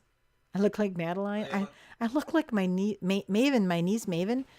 I'm ringing the doorbell to our neighbor Emily Cobabe, who was Marty's age. This is so cool. This is at Menominee Park, and there must have been some kind of kite event going on. Either that or people really like kites. If people did this like just out of the blue every weekend back then, that would be amazing. This is pretty cool. It's Menominee Park, right? Yeah. My dad was really into kites, and when my kids were little, he would buy them kites, and we never flew them. Except for, I think, one time. I think we flew it a couple times. But only when my dad was, like, with you. I think one time he took you to County Park. I think he took you to the County Park and you were flying them. But he bought them really fancy kites. That's like that chick Joanne that babysat us. Really intricate ones. Yeah, like one was shaped like an airplane. You put them together. Yeah. So he really liked kites. I remember that one of them I gave to one of my reading recovery students because he lived right by that place that I like to call Jackson Field. That's what I call it anyway. But sadly, his dad never, like, took him there and flew it. But there's always, maybe they still have it. I think he's, like, in 4th grade now. Don't know where this is yet. There's my dad. Hey, Dad. Camping again. Shocker. That's what we did. It's nice to see this in chronological order because your dad there's just gets heavier Fran. and heavier. Well, that's not nice, but true. Well, it's true. I know, it's just life. There's Aunt Fran. Hey, Fran. You're such a cutie. I think, whoa, shake it. What? It looked like she looked at my dad and said, what? Totally. I'm sure that's what happened. He was probably like, there's my mom in her bright orange bikini. Look at that. Her bikini goes above her belly button. Yeah. That was what was popular, I'm sure. There's Marty with that necklace. I wonder what was on there. If it was just like a necklace or if it was like The Saint secrets to the Christopher, universe. The Saint secrets to Christopher or something. Marty, do you remember wearing this necklace? Was it like Saint Christopher or something? I don't know. What if he still wears it? I don't. I've never seen. No, I don't think he wears it. San Fran. Here's my dad. Now this is the clip where he's like singing, and then he brings out this washboard, and then like I am wearing the same outfit as all these other ladies. So that's me, a little girl, and I got the same outfit on as all these ladies. And then mom is way to the right, the one that's way to the right, and like I totally don't remember this at all. But of course I'm very little. So my dad must have like organized this because it looks like he's leading it. There's an accordion. I have no idea what they're singing. So ukulele and accordion. And then these girls come strutting their stuff in a second. I'm kind of mesmerized by the ukulele player. Just kind of staring at her, sucking my fingers. And my dad's like directing him. Very interesting. This looks like they had a good time. There's some chicks strutting their stuff. Whatever that's about. So, like, I suppose you can play all sorts of music with an accordion, but I see the accordion and I think polka music, but it doesn't look like they're playing polka music.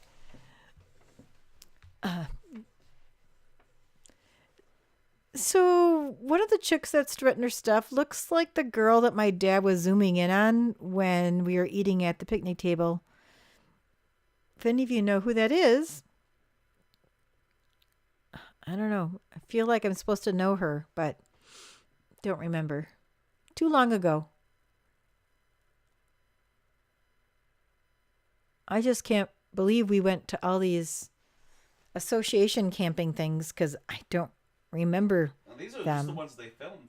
I know. I'm sure there's more. Leo just said these are just the ones they filmed. There I am waving goodbye. But obviously, there I am waving hello. Look at me. So. Is that the same sweater? Yep, I got that sweater on again. My mom must like to put that on me. There's my dad playing cards. Hello. He's probably like, don't film me.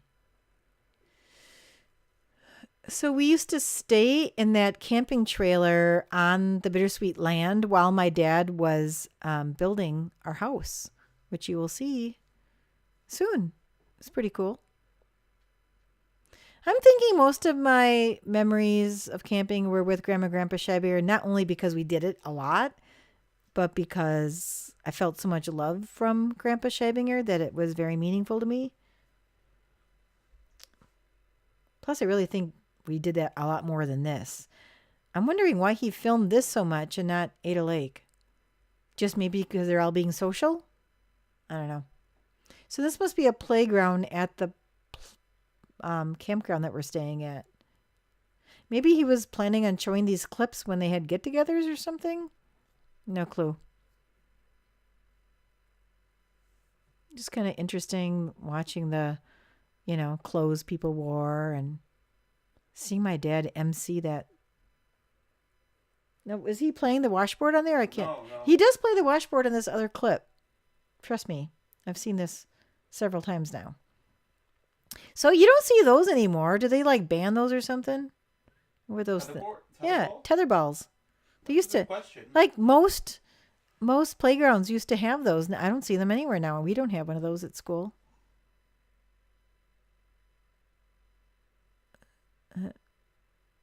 Still camping somewhere. It's getting late. Oh, this is hilarious. This is my favorite clip. That is Leo's favorite clip. So we're in Franklin. Mom and Dad are having this big party. It must be a Halloween party, masquerade party. And yeah, they're coming as hippies, apparently. But it's going to scan down and show Marty and me in a second. Lovely tights there, Mom. Hot stuff. There we are. Not thrilled. We're not impressed. So this is in their garage. You had to walk down these stairs to get to the garage. Their basement was really disgustingly falling apart, like the walls and stuff. So this is definitely their garage. And look on the walls, they wrote really, really trippy stuff. Like if you look really closely in a little bit, it's going to say free LSD. Like, I didn't see it the first couple of times, but I've seen it a few times now. And anyway, I'm just wondering if they really did do some free LSD, because, yeah, especially the There guy. it is. Here it is, free LSD. And then it says other crap on there. Freak out. That guy's freaking out. They're getting trippy. It's very interesting. Yeah, so this is the floor there is like this, like a big mat that they would roll out. I remember them having these parties. So Laura and Sarah never got to experience this side of mom and dad ever. See, the guy on the camera is very trippy, which I'm assuming is my dad. My God. God. This is like a fun clip. Vote for somebody. I don't. This is pretty funny. Like, I wish they were fun like this. Like, on. I believe that this lady's name is Barb. They're one of my mom's friends. Oh, this is funny. It's hilarious. Like, they're actually having fun. I wonder why all this stopped. But anyway, here we're on to another Fox Valley Camping Association Christmas party, which there are a lot of these on there. Again, very fancy. Everybody's clapping, wearing ties, dressing up. My mom will look like a hot mama again. And she like MCs this stuff. It's so bizarre because it's totally not like what they were like when they got older at all. I don't know what they're doing with money. But there are the presents for everybody. My mom looks like a stewardess, and there she is with the green scarf on there. She looks like a stewardess, I think. It's the scarf. So, yeah, people like gave white elephant gifts out, and then the kids all got presents from Santa. It's pretty cool stuff. There's the rocks are in here, too, if I can ever find out what happened to Wendy and Darcy and Tammy and Lori and Greg Rock.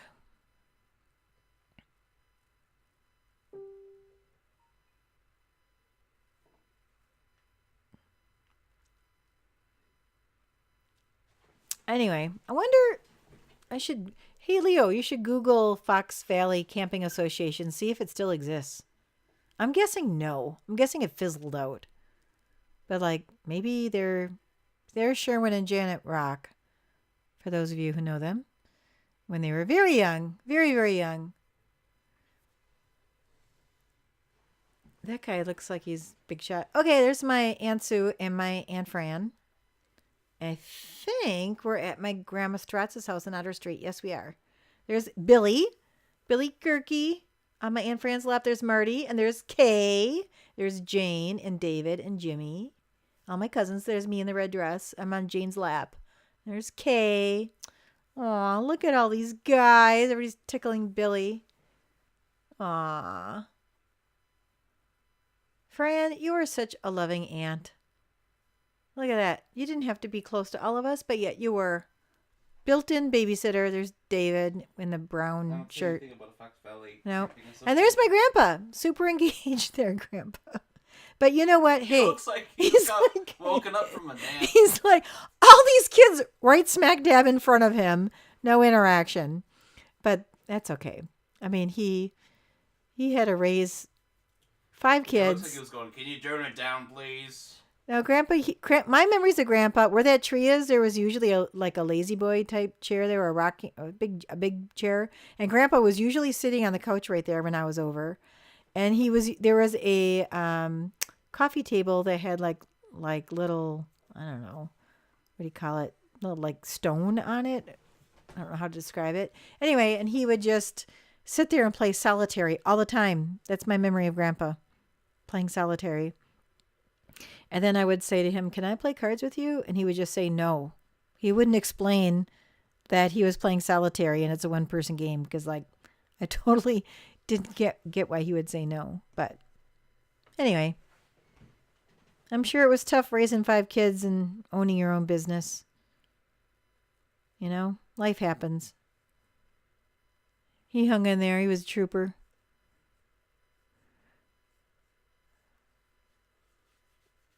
Anyway. A lot of people are 4 years old. So I don't get this. This is my brother's birthday, I believe. And there's all these girls. Like, they're definitely Marty's age. She was like, you look at me, I'm way on the right, and I'm way younger. And here I am. So it's definitely not my birthday. These definitely are Marty's friends, but they're all girls. And there's Snuffy. This is the Christmas that we got a turtle for Christmas. The poor turtle. Looks like it's going to be killed. No. I remember we had a pet turtle when I was like in kindergarten.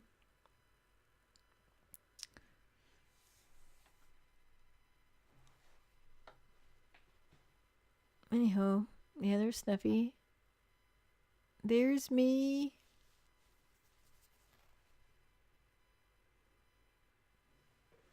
I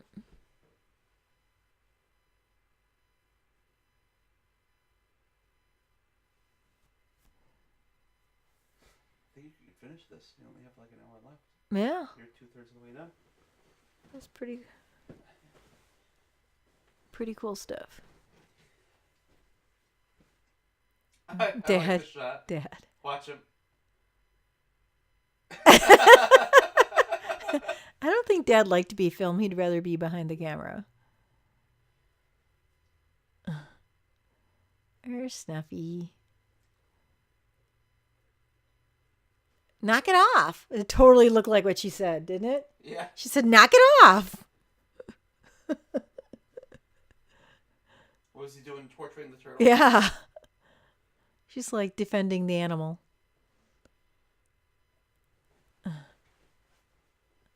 Yeah, so we're still on Franklin here. Dad should be building Bittersweet pretty soon.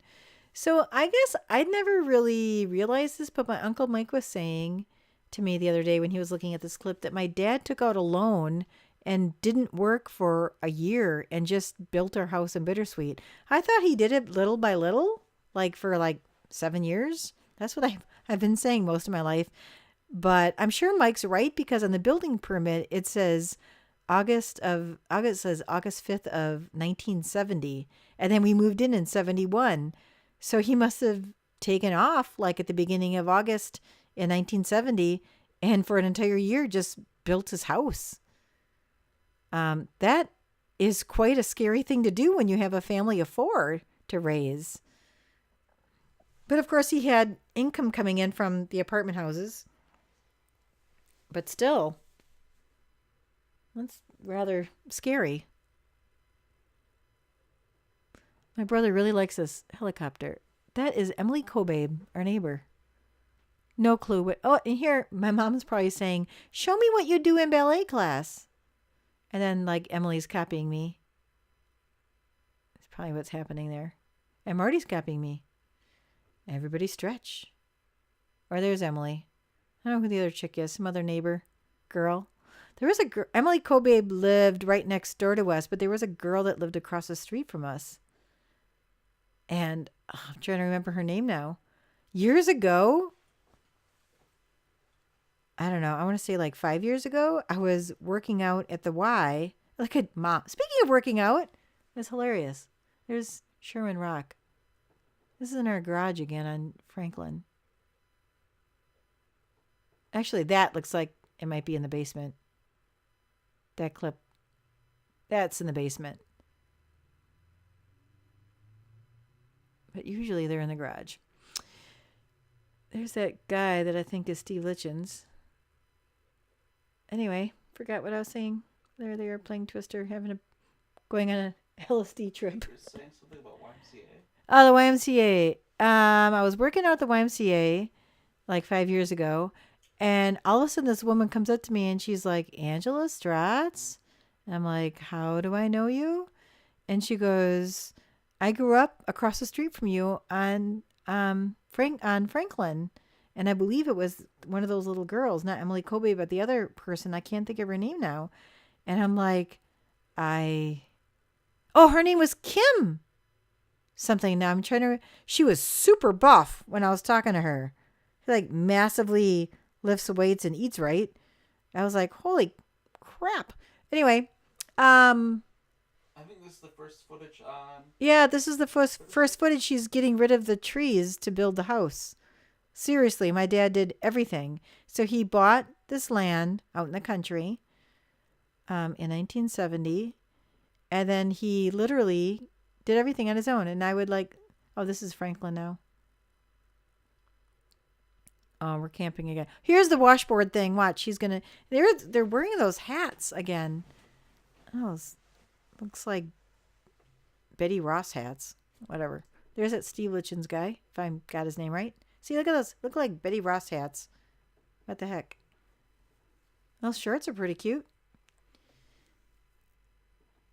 Anyway, this chick walks up to me. Keep your eyes open for my dad playing the washboard. This woman walks up to me and she's like, Angie Stratz, I grew up across the street from you on Franklin. And I'm like, I'm trying to remember. And her name was Kim and she had a brother. Anyway, if you're out there watching this, remember that? Yeah, that was awesome. Just kidding. What is this? You're pretty buff. Or your Kim, whatever your name was, can't remember.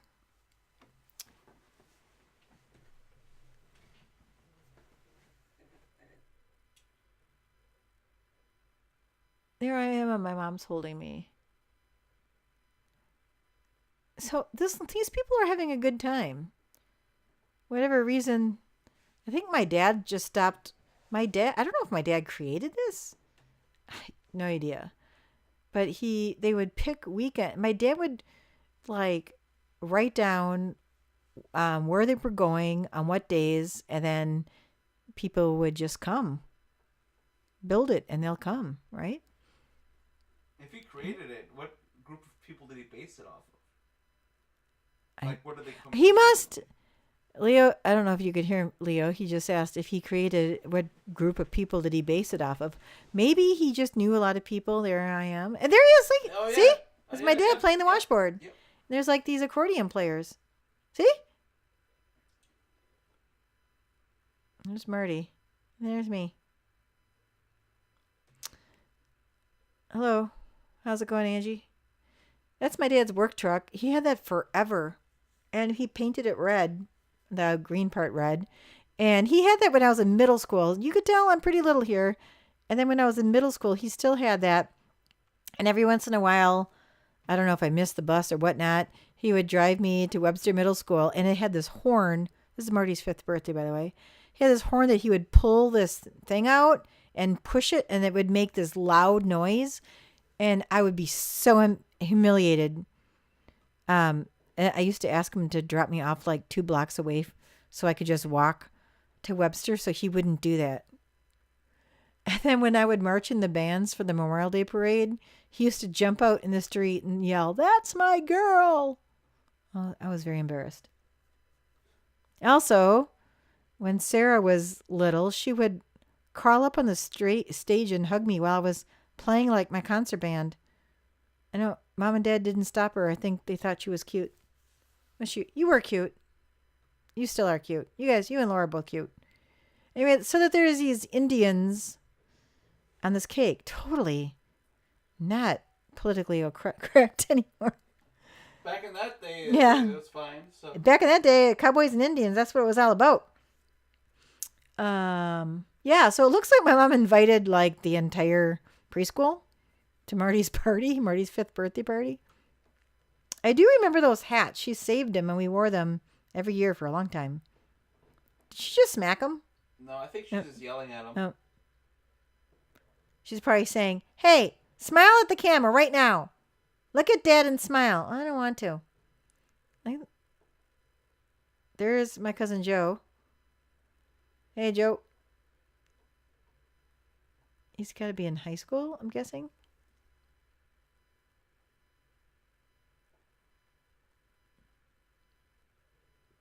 Very nice. Very nice. Joe, you need to come out of your shell.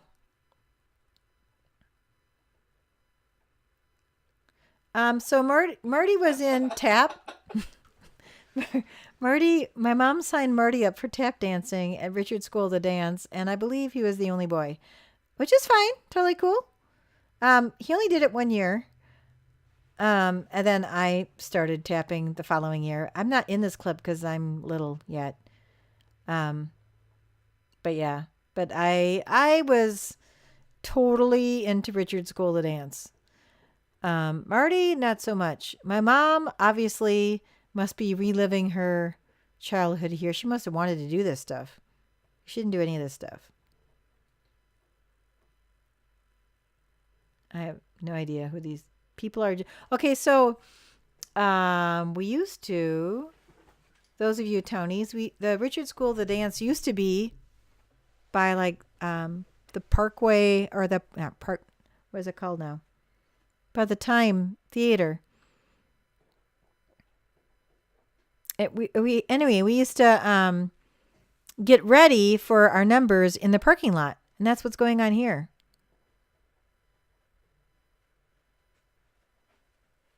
And hula was really big back. Don Ho had his own TV show back then. I'm aging myself, but that's why I believe that's why hula was very popular, just like Irish dancing is popular now. Hula was really popular back then. Maybe some of you can, know who some of these people are.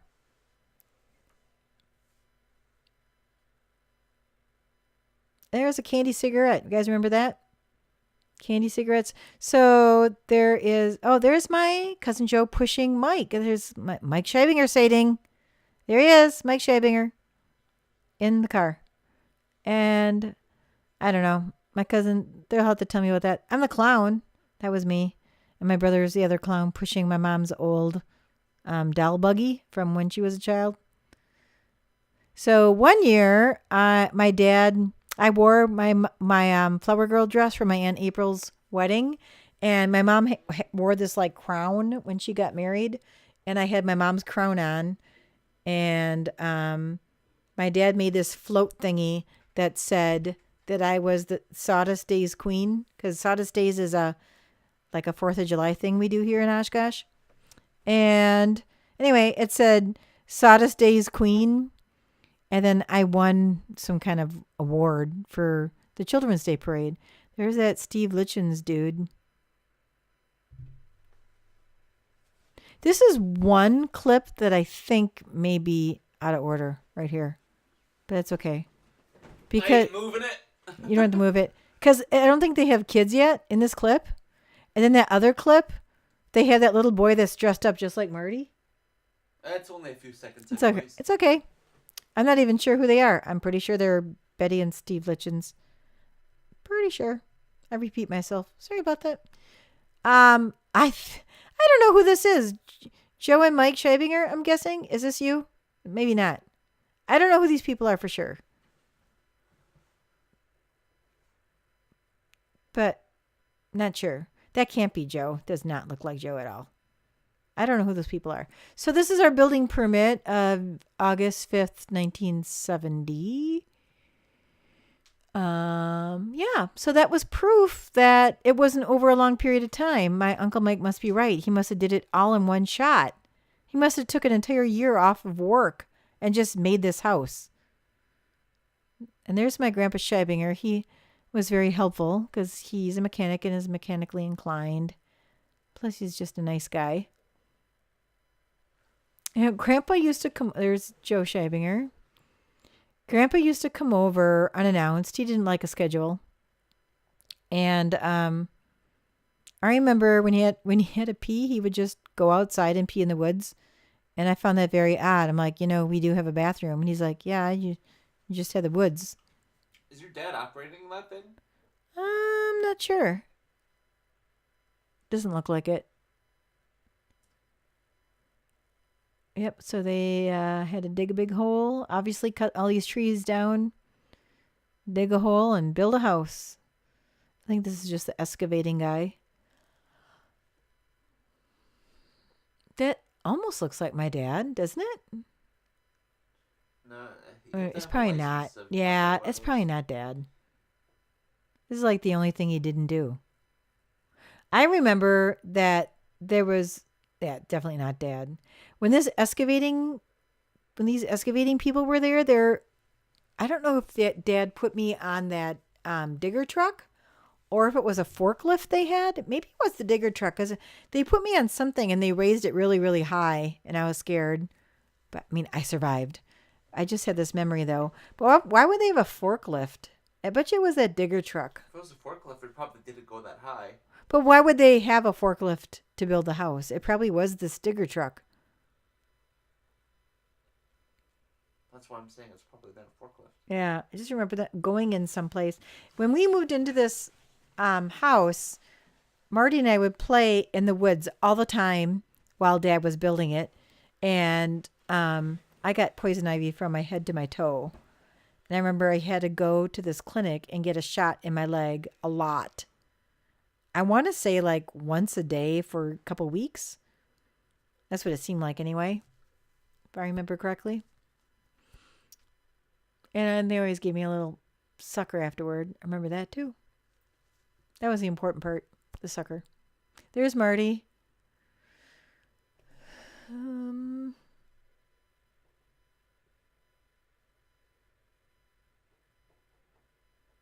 There's our trailer. We hung out there while Dad worked.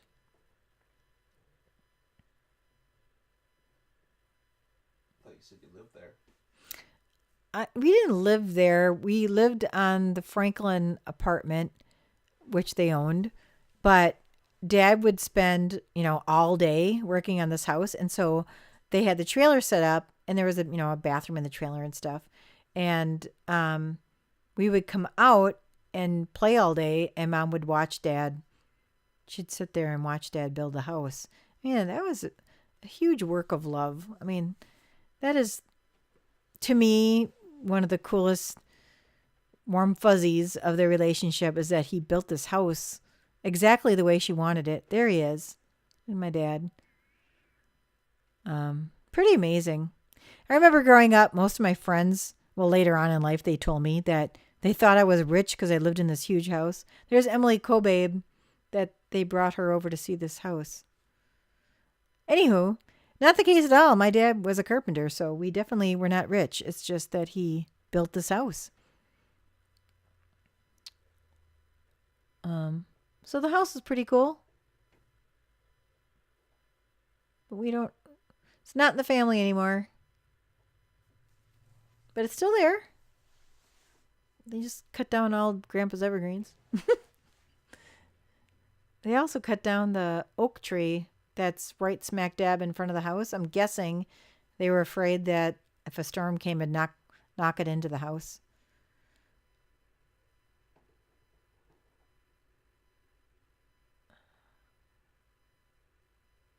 Leo, do you remember when you were little? You guys had this VHS tape called "Let's Get to Work."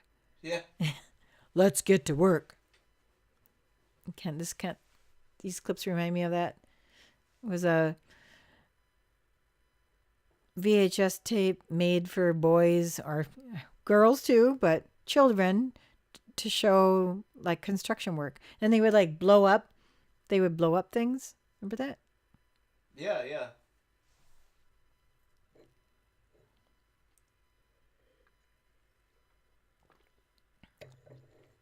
Where's my dad?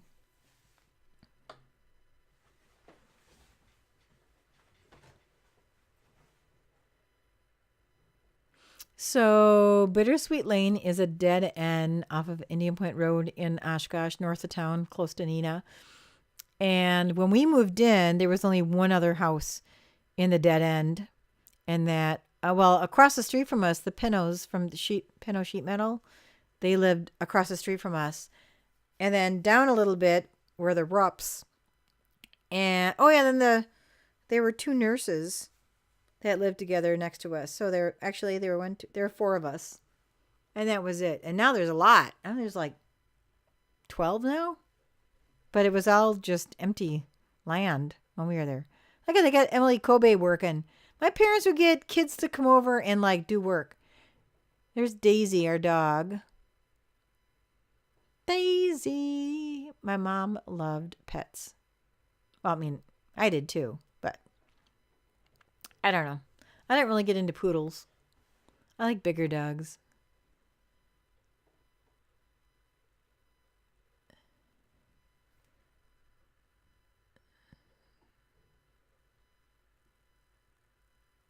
What else should I say, Leo? I don't know. They're just building the house there. Don't feel free to leave empty space. Okay. I'll give them a break from jabbering. It's just amazing. All this. As an adult, just thinking about taking an entire year off work to build this house when you're responsible, when you're the only breadwinner for a family of 4. Oh my god, I found it. Found what? This, Oh, this is it. he I found, totally he just remember Googled, this. let's get to work. Remember, it would begin, he would say, "Hi, I'm George, and I'm going to show you." But when he kind of slurred his speech and would say, "Hi, I'm George, and I'm going to show you," and used to always call him Georgian. You guys go, "I want to watch Georgian." Oh wait, what's this? I'd be like, This is why? something new. All right, what do we do now?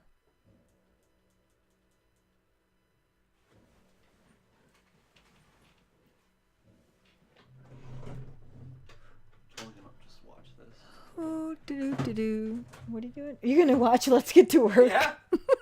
No, this is bringing back memories. I remember. You love that. No, I remember like. Them blowing. Thinking back on it, it was like edited really well, and there was like good sound work. Yeah, they would. Because there was like they blew up dynamite. Yeah, they would build a highway, so they blow up all these like cliffs and stuff, so that rocky area. You're like, you guys thought that was the coolest thing ever. Put dynamite in a bunch of rock and watch it blow up. You should like send that clip to Luke. He'd dig that. I get it.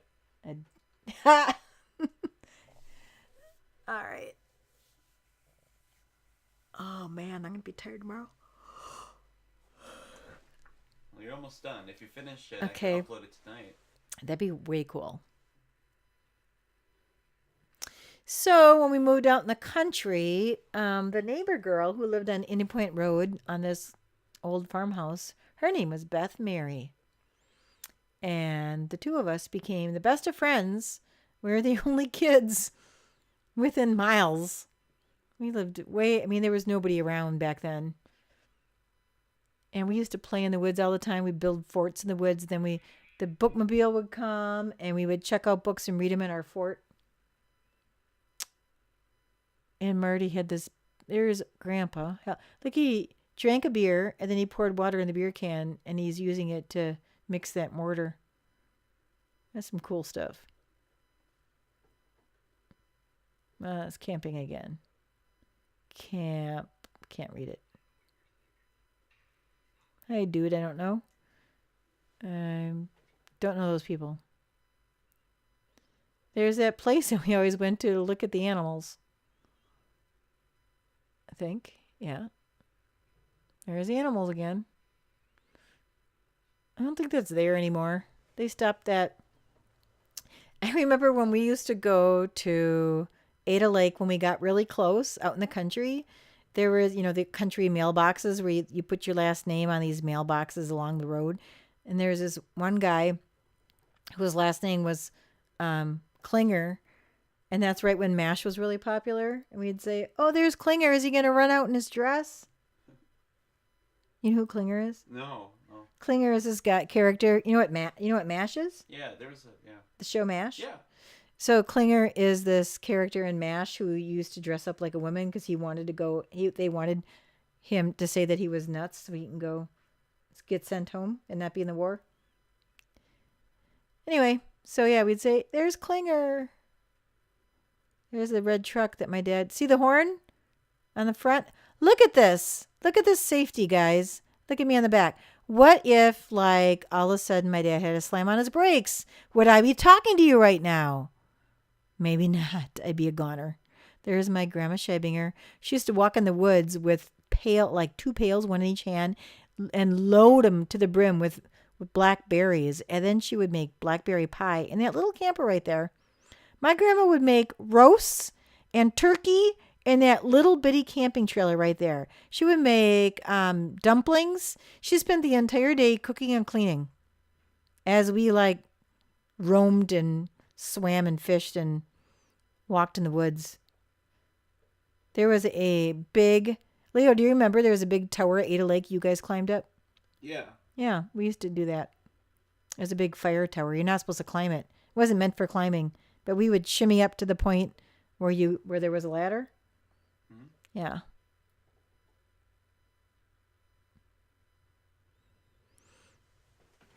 Yeah. This is where My you are. grandpa. This is where you are. This is the end of it. Are you kidding me? Yeah, you're almost done. All right, we're doing this late at night, and I just taught all day, and I am not a night person. I usually wake up at 4 a.m. without an alarm. I just wake up, so I'm very tired.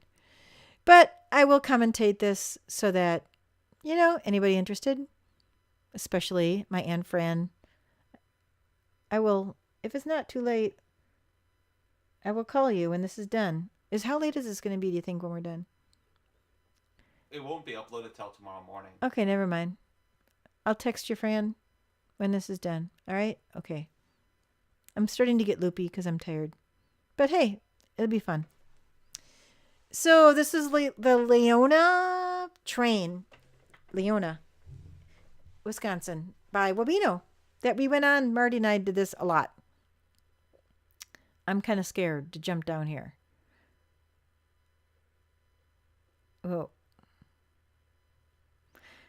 So those of you who know me probably heard this before, but my favorite memory of my dad was when I was in 5th grade. We went to Disney World, and I did not like rides. I was scared to death of rides. I had a seizure one time on a ride with my brother. And anyway, I used to have these grand mal seizures all the time. They never figured out why I had them, and then they just stopped. Anyway, so in 5th grade, we went to Disney World, and I did not want to go on the Skyway ride, which is a very slow ride, but it's super way up high for those of you who know what the Skyway ride is. And I didn't want to go on, and all these people were in line waiting for me to get on the ride. And my dad's like, get in the ride, get in the car. And I didn't want to do it, and he forced me to get on, and I was crying. I was so scared. And then he put me on his lap, and he started explaining the mechanics of who decided, who invented this ride and the engineering that went behind it and the safety that went behind it. And he started pointing to all the nuts. And I've told you this story before. Are you listening to me, Leo? Sorry, I was watching the road construction He's video. watching Let's Get to Work with headphones on at this point. See, I got him off on his tangent. Sorry. Let's get to work. You're all going to be Googling that right now. It's a really cool video for my kids. Gosh. It's so, My boys used to watch it all the It's time. interesting now. Well, you loved it when you were little. It just made the act of road construction look so whimsical and exciting. Yeah, you can blow crap up. Yeah. Yeah. Drive big trucks.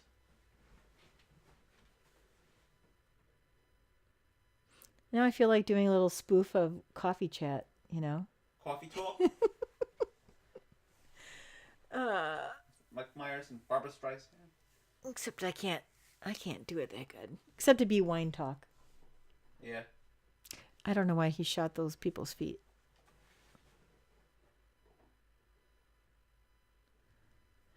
Leona trains. I think they still do that. Matter of fact, I think my cousin Rick and his wife Sam took their kids. This is my 5th birthday camping.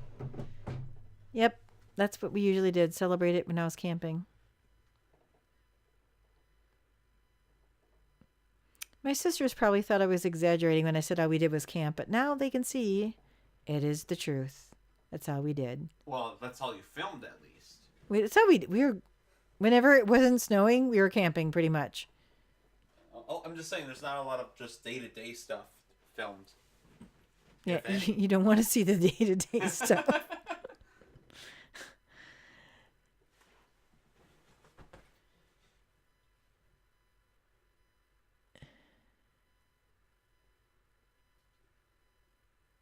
Yeah, that's a swing I got for my birthday.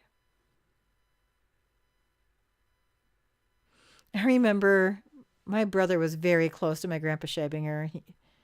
He passed. What? So my mom had one brother and no sisters. And when I was in 8th grade, my grandma died of cancer. Then the following year, her brother died. And then it's my sophomore year, my grandpa died. So, there was a lot of loss 3 years in a row. It was very sad.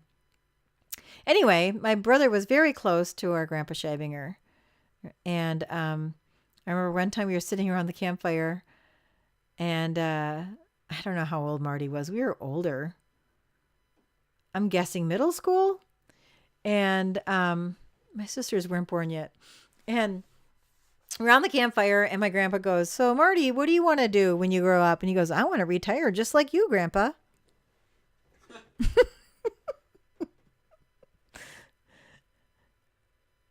There's the EAAs going on. Oh, they're going to show me tap dancing pretty soon. So I was the flower girl in my Aunt April's wedding, but they don't show April's wedding here. Sorry, No, Joy and Katie. EAA stuff for a Yeah. little bit here. So the day of my Aunt April and Uncle Gary's wedding, my dad must have brought people to the house in between the wedding and the reception. Oh, not yet, but soon, to show them how the house was coming along. So Joy and Katie, you'll have to comment and tell me if I'm right or not, because we moved into the house in 71, which makes me think that your mom and dad must have got married in 1970. Is that right? I'm guessing that's right. Because I was their flower girl, and Leroy Cation was one of our neighbors when we lived in Franklin, and my parents brought him out to the Bittersweet house. That's what's going on here. Some bromance going on there. Okay, this is our dog Daisy with a haircut. And she's going to die soon, unfortunately. Getting run over by a car. They don't film it, though. I mean, not that sad. But then, shortly after that, we'll have a gray poodle, which you will see, named Crystal. My mom loved poodles. There's our house. Look at this. So we had an asphalt driveway that wasn't poured yet, so it's still working on it. Anyway, the day of April's wedding, my dad brought some people to the house to show him how far he's coming, and I'm wearing this flower girl dress, which is coming up very soon, and I'm doing this tap dance on this wood that's just lying on the ground. Anyway, I think it's adorable. Oh, here we're camping. My dad created this. This is kind of cool. He put an inner tube in and grabbed a board and put the board over to the inner tube to kind of make like a pseudo diving board kind of thing. That's fun. So Marty probably remembers this. Maybe one day I'll watch this with him. He's a trucker, so he's on the road most of the time anyway. And anyway, he has my mom's house in Florida, so I don't know. So maybe someday we'll get together. So anyway, I'm sure, Marty, that you remember this, that there was a big, big rock past those ropes. And Marty and I, normally if you weren't on the rock, it would be over our head. Like when we were this age, it would be over our head past that rope. But if we swam and held our breath and swam way out, there was this huge rock. At least we felt like it was huge. I mean, it seemed like it was 8 feet in diameter. But anyway, if we found it and stood on it, then we could go way out and stand on it and, stand up and breathe. This clip is hilarious. You could totally see my Grandpa Scheibinger's character here. My dad got a flat tire. And my mom was just oh, Joe got a flat tire? I'm going to film it. Here's Grandpa. He's hilarious.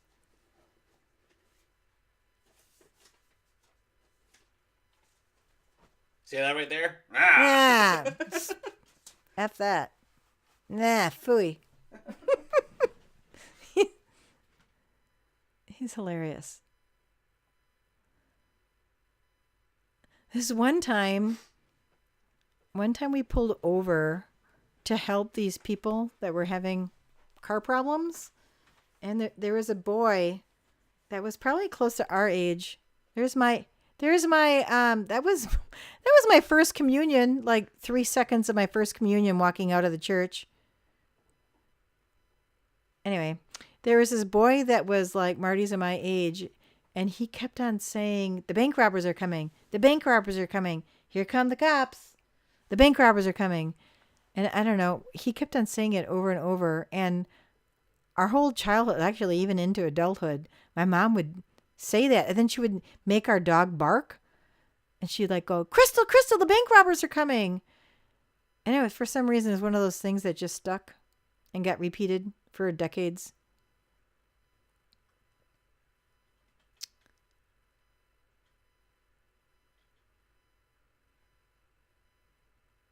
What's this?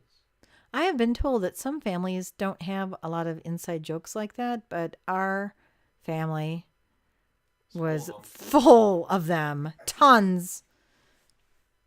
So many things like that.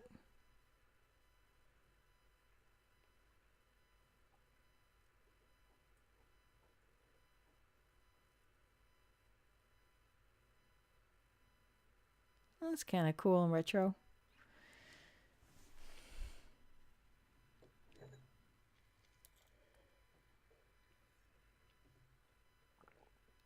RB Good. I don't know where the RB Goodman Park. Go look up RB Goodman Park. Where's that? R.B. Goodman? It said RB Goodman Park. This is the only time in my life I have ever seen my grandma Scheibinger wearing pants. She like never wore pants, and she looks really uncomfortable in them. I remember my grandma. What does it say? McClintock. Oh, we're back to the house again. Maybe this is the clip where I'm gonna. Marinette County. Marinette County. There you go, folks. I don't remember that place.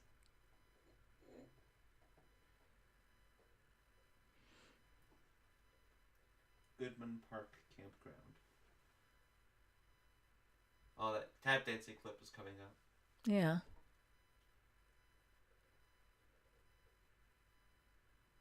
My grandma and I used to tap dance together in her kitchen. It was so fun. Who builds a house all by themselves? Yeah, this is pretty amazing. Like, that's the coolest thing about my dad is this house. Wish there was technology to like a time lapse video of the whole thing. It's sad.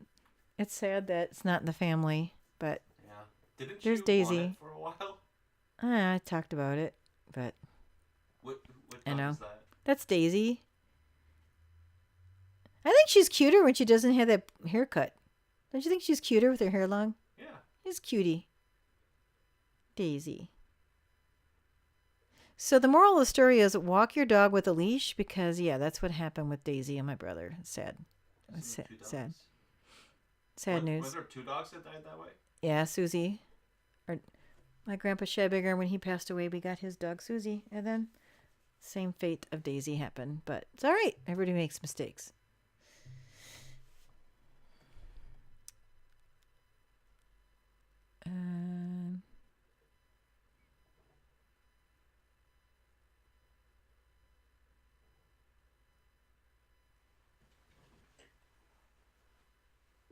That is so cool, knowing that he did this in 1 year. It just blows my mind. Here I am. Here it comes. I love this clip.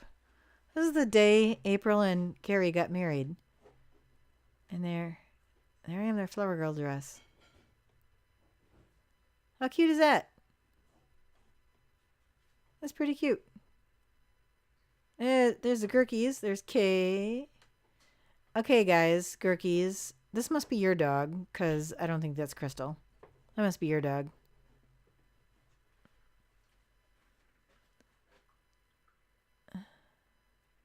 We must be at the Gurkies cottage, I'm guessing.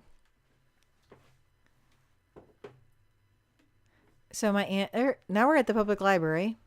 That was a brief intermission at my Aunt Sue's cottage along Lake Winnebago and Oshkosh. Which I lived at for a couple weeks last summer. It was pretty cool waking up to the pelicans. That was pretty cool. Was that when the front doors? Yeah, we walked in the front door. Actually, you walked in the front door. There was a side door that led to the children's section. But isn't the children's section in the basement? Now it is. It was upstairs when I was a kid.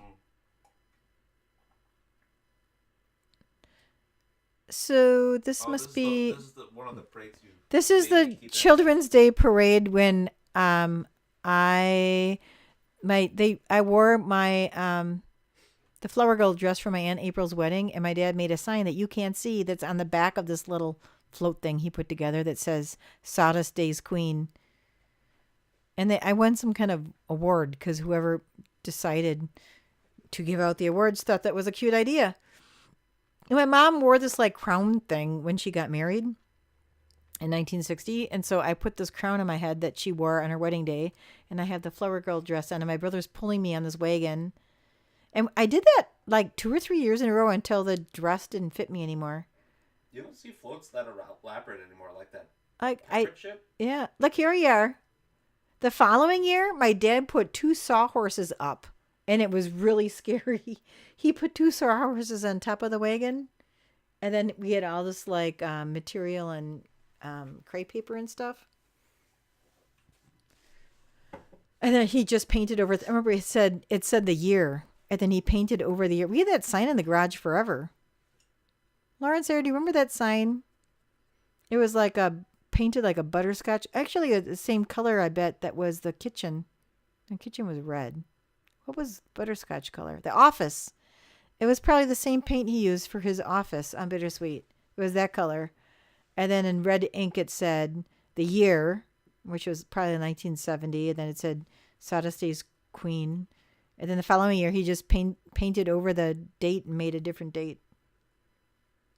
So I think Oshkosh still has Sawdust Days or Children's Day parades. I think. I don't know if they're this elaborate. There are the Rocks visiting us. I'm sure my dad called him and put him to work. Because look, Sherwin Rock's got the little nail pouch thing on him. Put him all to work. The Rocks used to come over and help us rake all of our leaves up. From Racine. They would come from Racine to help us rake our leaves. There's Tammy Rock. Maybe putting this on YouTube will draw people out and, I'll discover where all these people are. Because totally lost touch with the Rocks.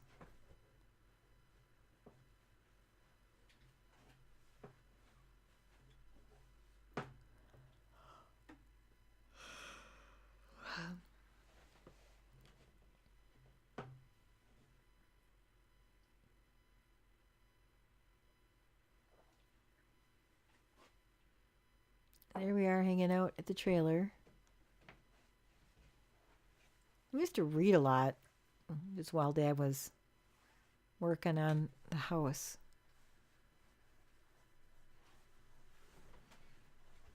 Wow, 6 kids is a lot of kids for the Rocks.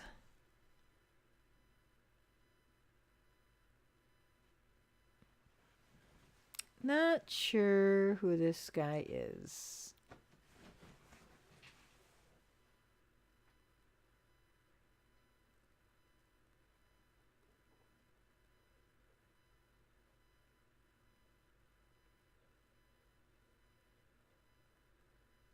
I think this is when they're going to show the house from the front and the back.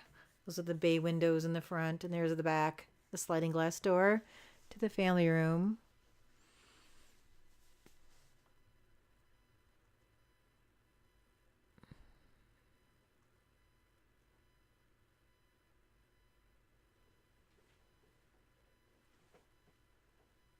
Big jump inside in there. Yeah. Where they're going to show my dad made this toboggan slide against the house, or he put it together every Christmas, every winter. It was really fun, but the wood rotted by the time my sisters came around, so they never experienced it. Matter of fact, they never even knew what I was talking about until they saw this footage, so that's pretty cool. When my dad passed away, my friend Beth Mary, who is now Beth Turnage, sent me a really sweet letter.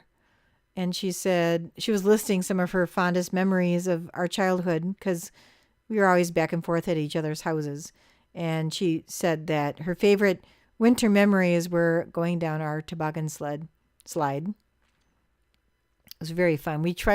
Our goal was to get past Bittersweet Lane because hardly anybody drove down Bittersweet Lane because there were hardly any houses there. And we would try really hard to lean forward and, make sure that everything was slippery and whatnot so that we could go past Bittersweet Lane and into the Penno's yard, which happened a few times.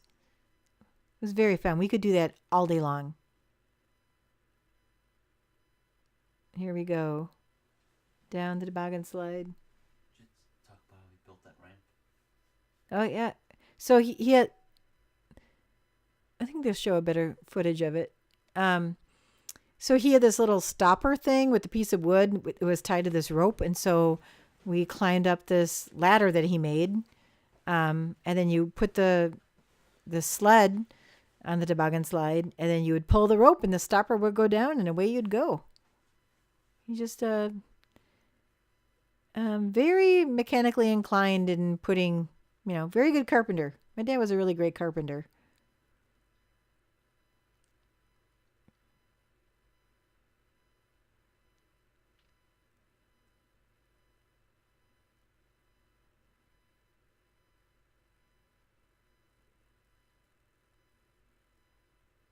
So my dad took pieces of wood. I think they'll show it in a little bit. And he took a staple gun and he made it say Joe Stratz's house. I think he did it on the garage. I think they'll show that in a little bit. Or maybe, I don't know. They'll show it in a little bit. Oh my gosh.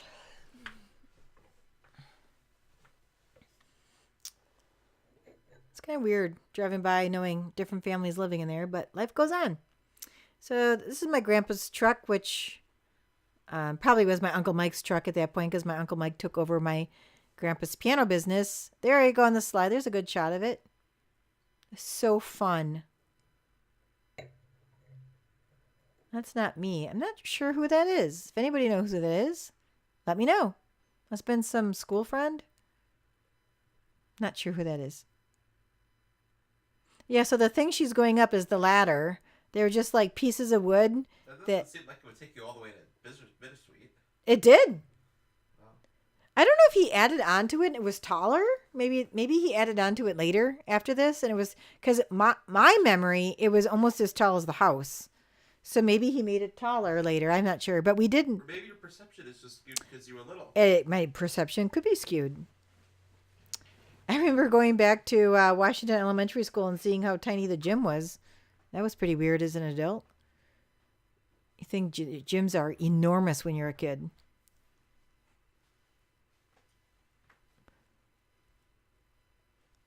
So he's getting closer, getting the insulation in.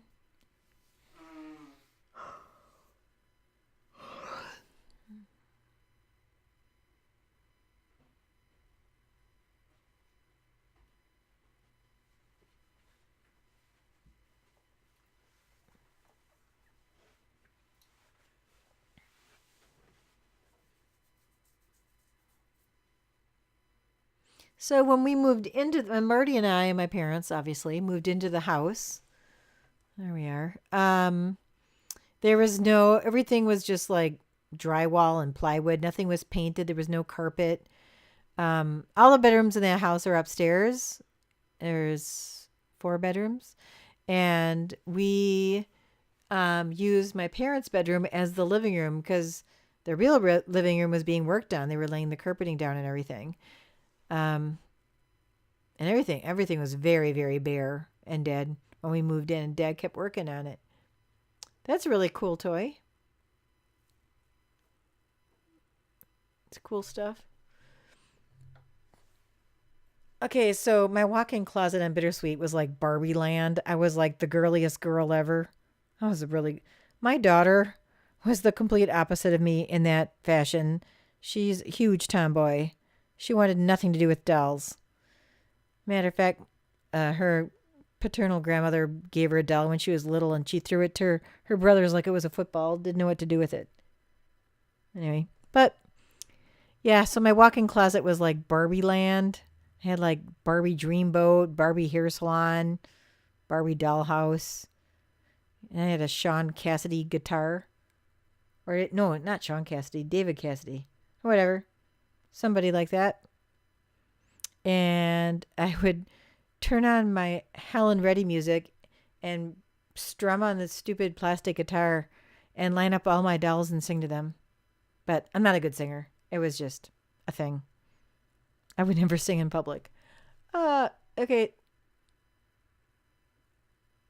That's Marty's birthday party, obviously. That's Leroy Cation. No clue what happened to him. That was probably the last time he was ever at our house. And that is Kenny Walter. Walter has lived on Indian Point Road and then later moved by the channels. And Ellen Walter actually called me. It did a little research to find out where I lived and my phone number and everything to ask me how I was doing when she saw Mom's obituary. That was very cool. Haven't seen her in forever. So, a lot of kind people out there in the world. So I thank you guys for the love the last year, especially.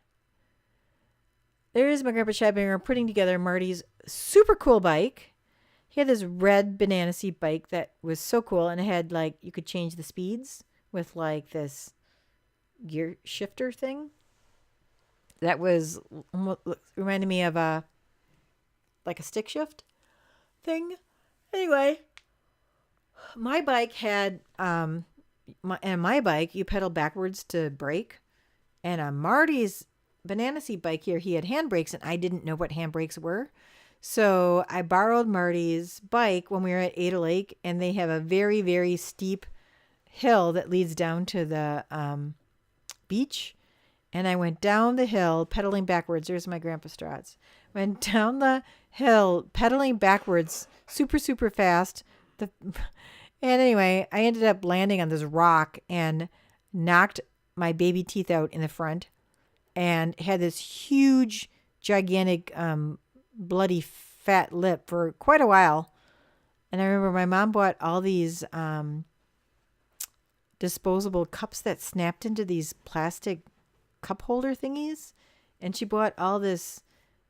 These memories are very vivid because this was like a horrifying experience. She bought all these like Lipton cup of soup mix things that she would pour into this cup when we were camping. And I would drink it out of a straw because my lip was so swollen. But I survived. I still have a bump on the inside of my upper lip from that. It was really bad. This looks like a big jump in time. Yeah. This is my cool early 70s attire. Pretty hip. See, look how nice I am. I don't even squirt my brother. House is almost done. Yeah, the house. Moved in? Yeah, this is right. This is what it looked like when we moved in.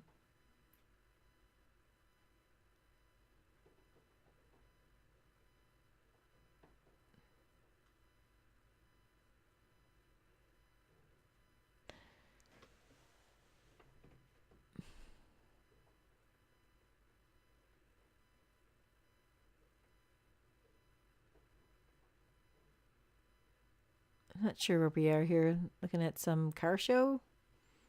Oh, this is that clip. This must have been at some carnival when we were camping because we came to the conclusion that this was not around Oshkosh. This is not in Oshkosh. It's in the spring. It's in the spring? Yeah, there's no leaves on the Yeah. It's probably, we went camping everywhere, obviously. It could be anywhere. There's some festival that was going on when we were camping. I just think being away from their apartments, and of course, this is the biggest thing about camping is you're away from all the work you have to do at home. That's why it's relaxing. There was less arguing. And then if they were arguing, Marty and I could just get on our bikes and go away. Go for a walk in the woods.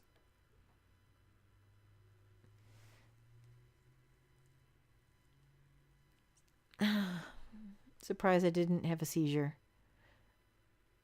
I don't know who these people are, but somebody that my parents know bought a new boat and they're christening it. Christening. I can't talk. I'm tired. You're almost done. She looks vaguely familiar. Don't know who she is. Anybody know who that lady is? Let me know. I'm guessing somebody in the camping club.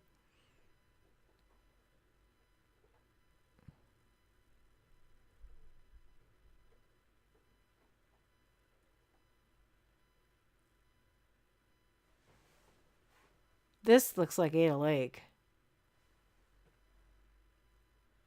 Well, this is Eagle Bluff. This is definitely Peninsula State Park. It's the same trip of that carnival. This, Eagle Bluff, that's Peninsula State Park. Nicolay, I think. Now I'm curious. I'm going to have to go there again this summer.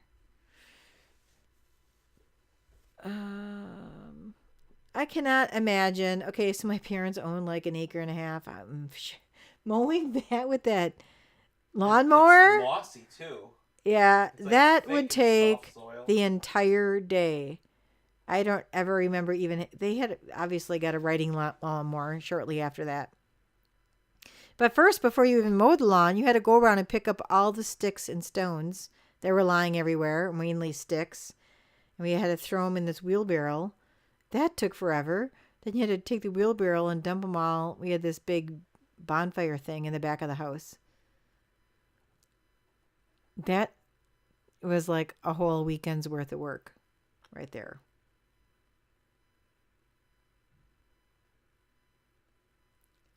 He's not making a very straight line. All right.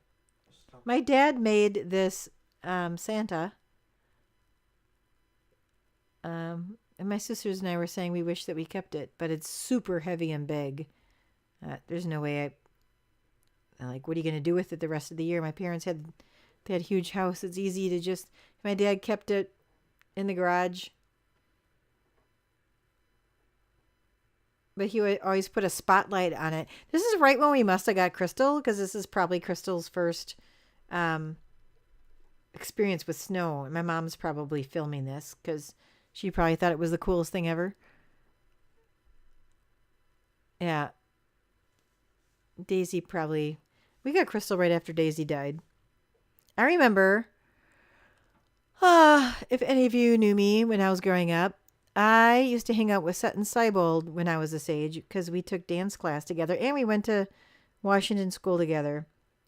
And I was sleeping over at her house one night when my mom called me crying and told me that Daisy died and said I had to come home right away. I remember that. It was very sad. I definitely remember the toboggan slide being bigger than that. I think he added to it.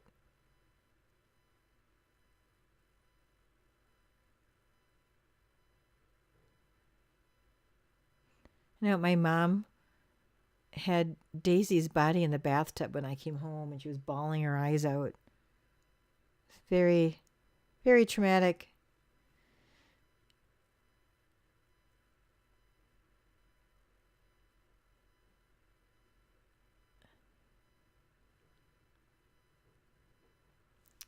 So my friend Beth Turnage, had a gray poodle as well. And she lived right down the road from me. And her dog's name was Susie. And yeah. Okay, so here, this clip. My brother played a lot of instruments, can still play them. He's very musically inclined, but I believe he began on the baritone and then he switched to trombone. He mainly played the trombone in high school and in college. He was actually on the Richard Roberts. Marty and I went to Oral Roberts University, for those of you who didn't know that. And my brother played in the Richard Roberts band because they had the Richard Roberts TV show and he was in the band. I wasn't in that band, but I was in 5 other bands on campus. But I wasn't in the Richard Roberts band. Anyway, and then he also plays flute and guitar and accordion and piano. And anyway, that's Laura. So anyway, the reason why I said all that is because Marty's 8th grade year, he won a scholarship to go to Lakeland Music Camp. And that's what this whole clip was about. Then 2 years later, moi got the same scholarship. So they show me in the music camp 2 years later.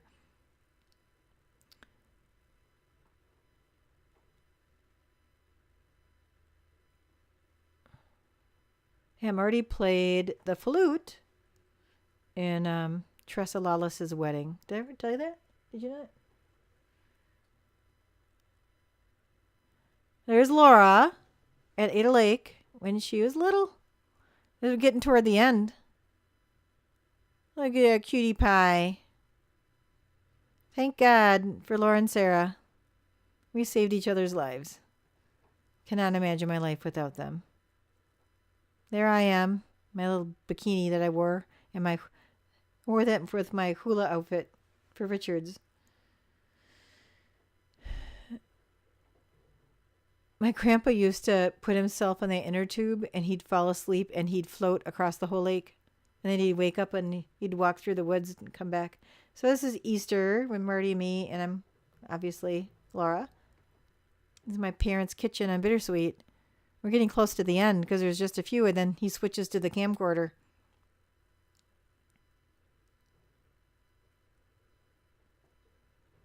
I think we're wearing these shirts we got at Mackinac Island, or Mackinac Island, however you say it.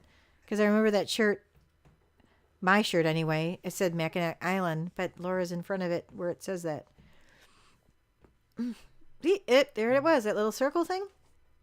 I remember that shirt. This is the first video inside the Bittersweet house. There's my little mole. I had a mole on my chin, and I had it removed when I was a freshman at Oral Roberts University. Then when I came back, I remember people that I ran into from high school kept on telling me I looked different. And when they saw me, I was expecting my daughter Alex, and I kept on saying, yeah, I'm pregnant. And I never told them. But I got a scar on my chin, so it's pretty obvious that something went on. I used to have a gigantic mole on my chin. And look at you, cutie pie.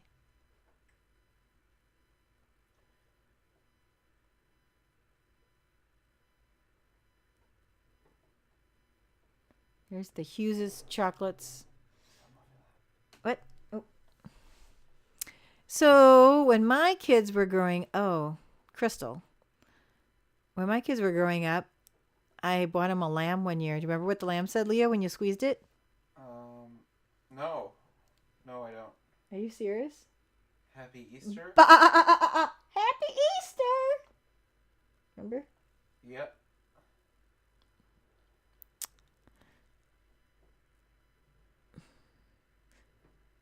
Wow, that's quite a top I have on there.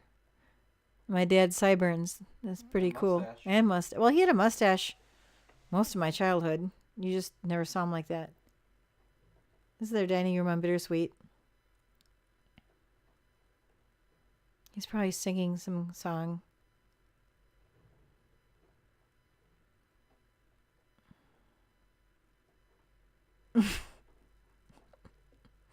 Laura, you are so stinking cute.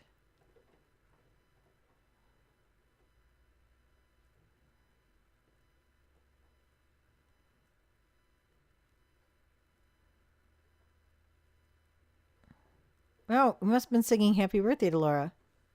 Well, unless this is a different clip. I think this is a different clip because the other one had like a bunny cake. My mom was very into cakes. We could have an entire photo album of nothing but cake pictures.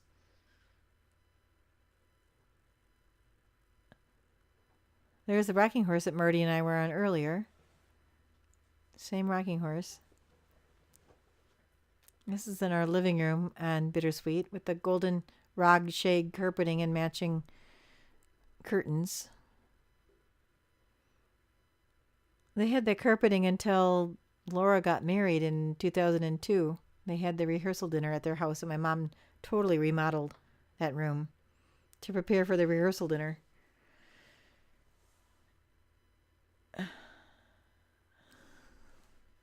There you are, sucking your thumb, Laura May. Just like your daughter Maven. Who doesn't suck her thumb anymore?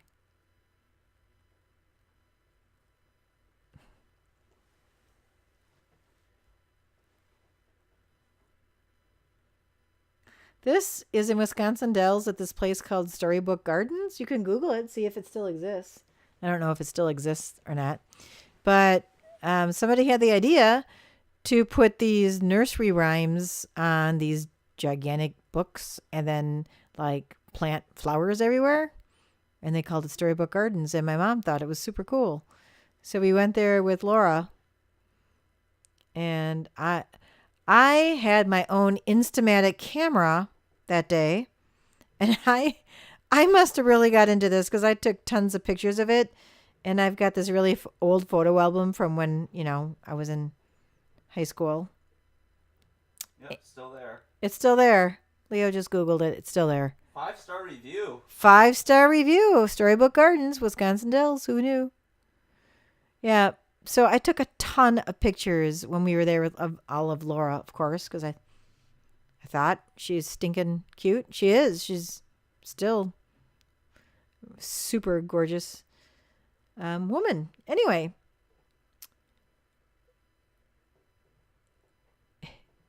there I am with my Instamatic camera. Mom, hold on to her. I don't want her to fall. Come on, hold on to her so I can take a picture. I'm sure that's what I'm saying.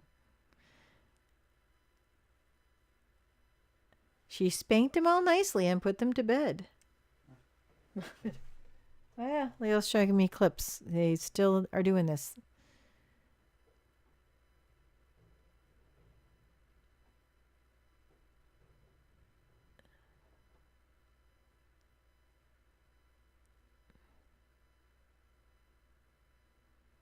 Oh, did they have this? This is pretty cool.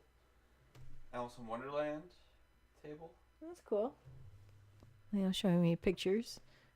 Currently, they have like Alice in Wonderland there, apparently. All right, Mom, this is the last clip. This next one. One more clip, and then I can go to sleep. Aw, there's Sarah. Another cutie pie. Look at, she's just learning how to walk. This is the very last clip, and then they switch to VHS, but that will be the end of this YouTube stuff because we're only doing the reel-to-reels here. Aw. Aw, look at how cute they are.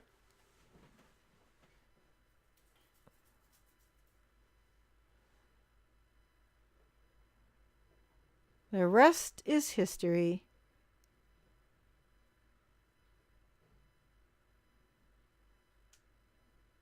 My first kids.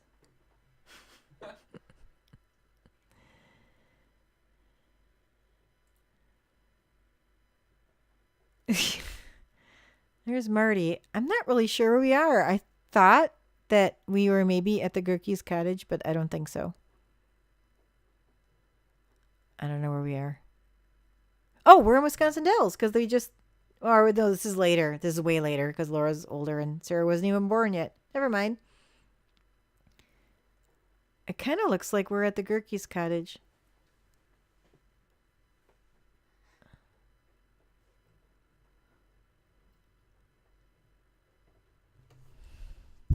Whoops.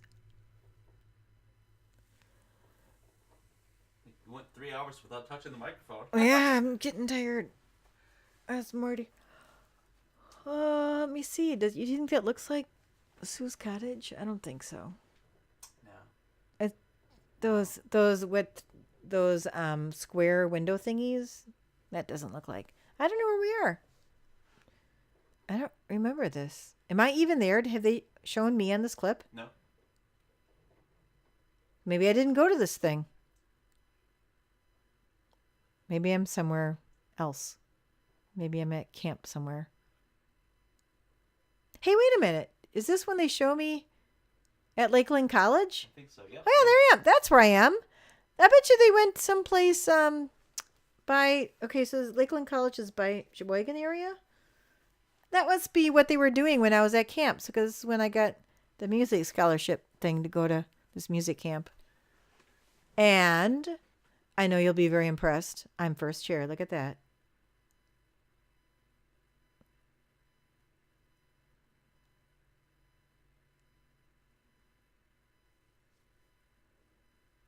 There I am. First chair.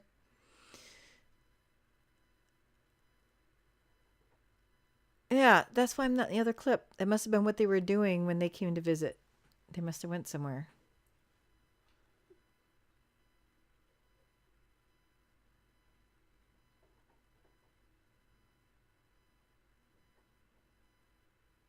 I remember I got along better with like the band directors and teachers than the kids.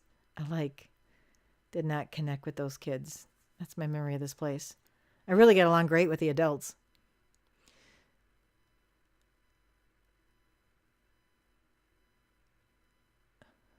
It must be the last clip.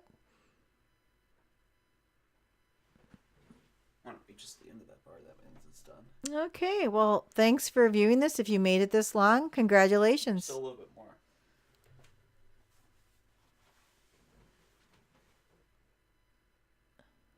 Aw, Yeah, this is the Sarah. last shot. Aw.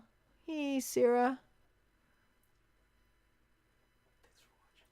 Thanks for watching. And Leo, thank you so much for putting this together.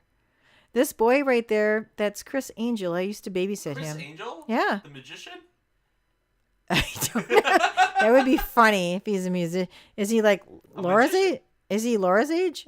The guy I that's... think so. That'd be hilarious.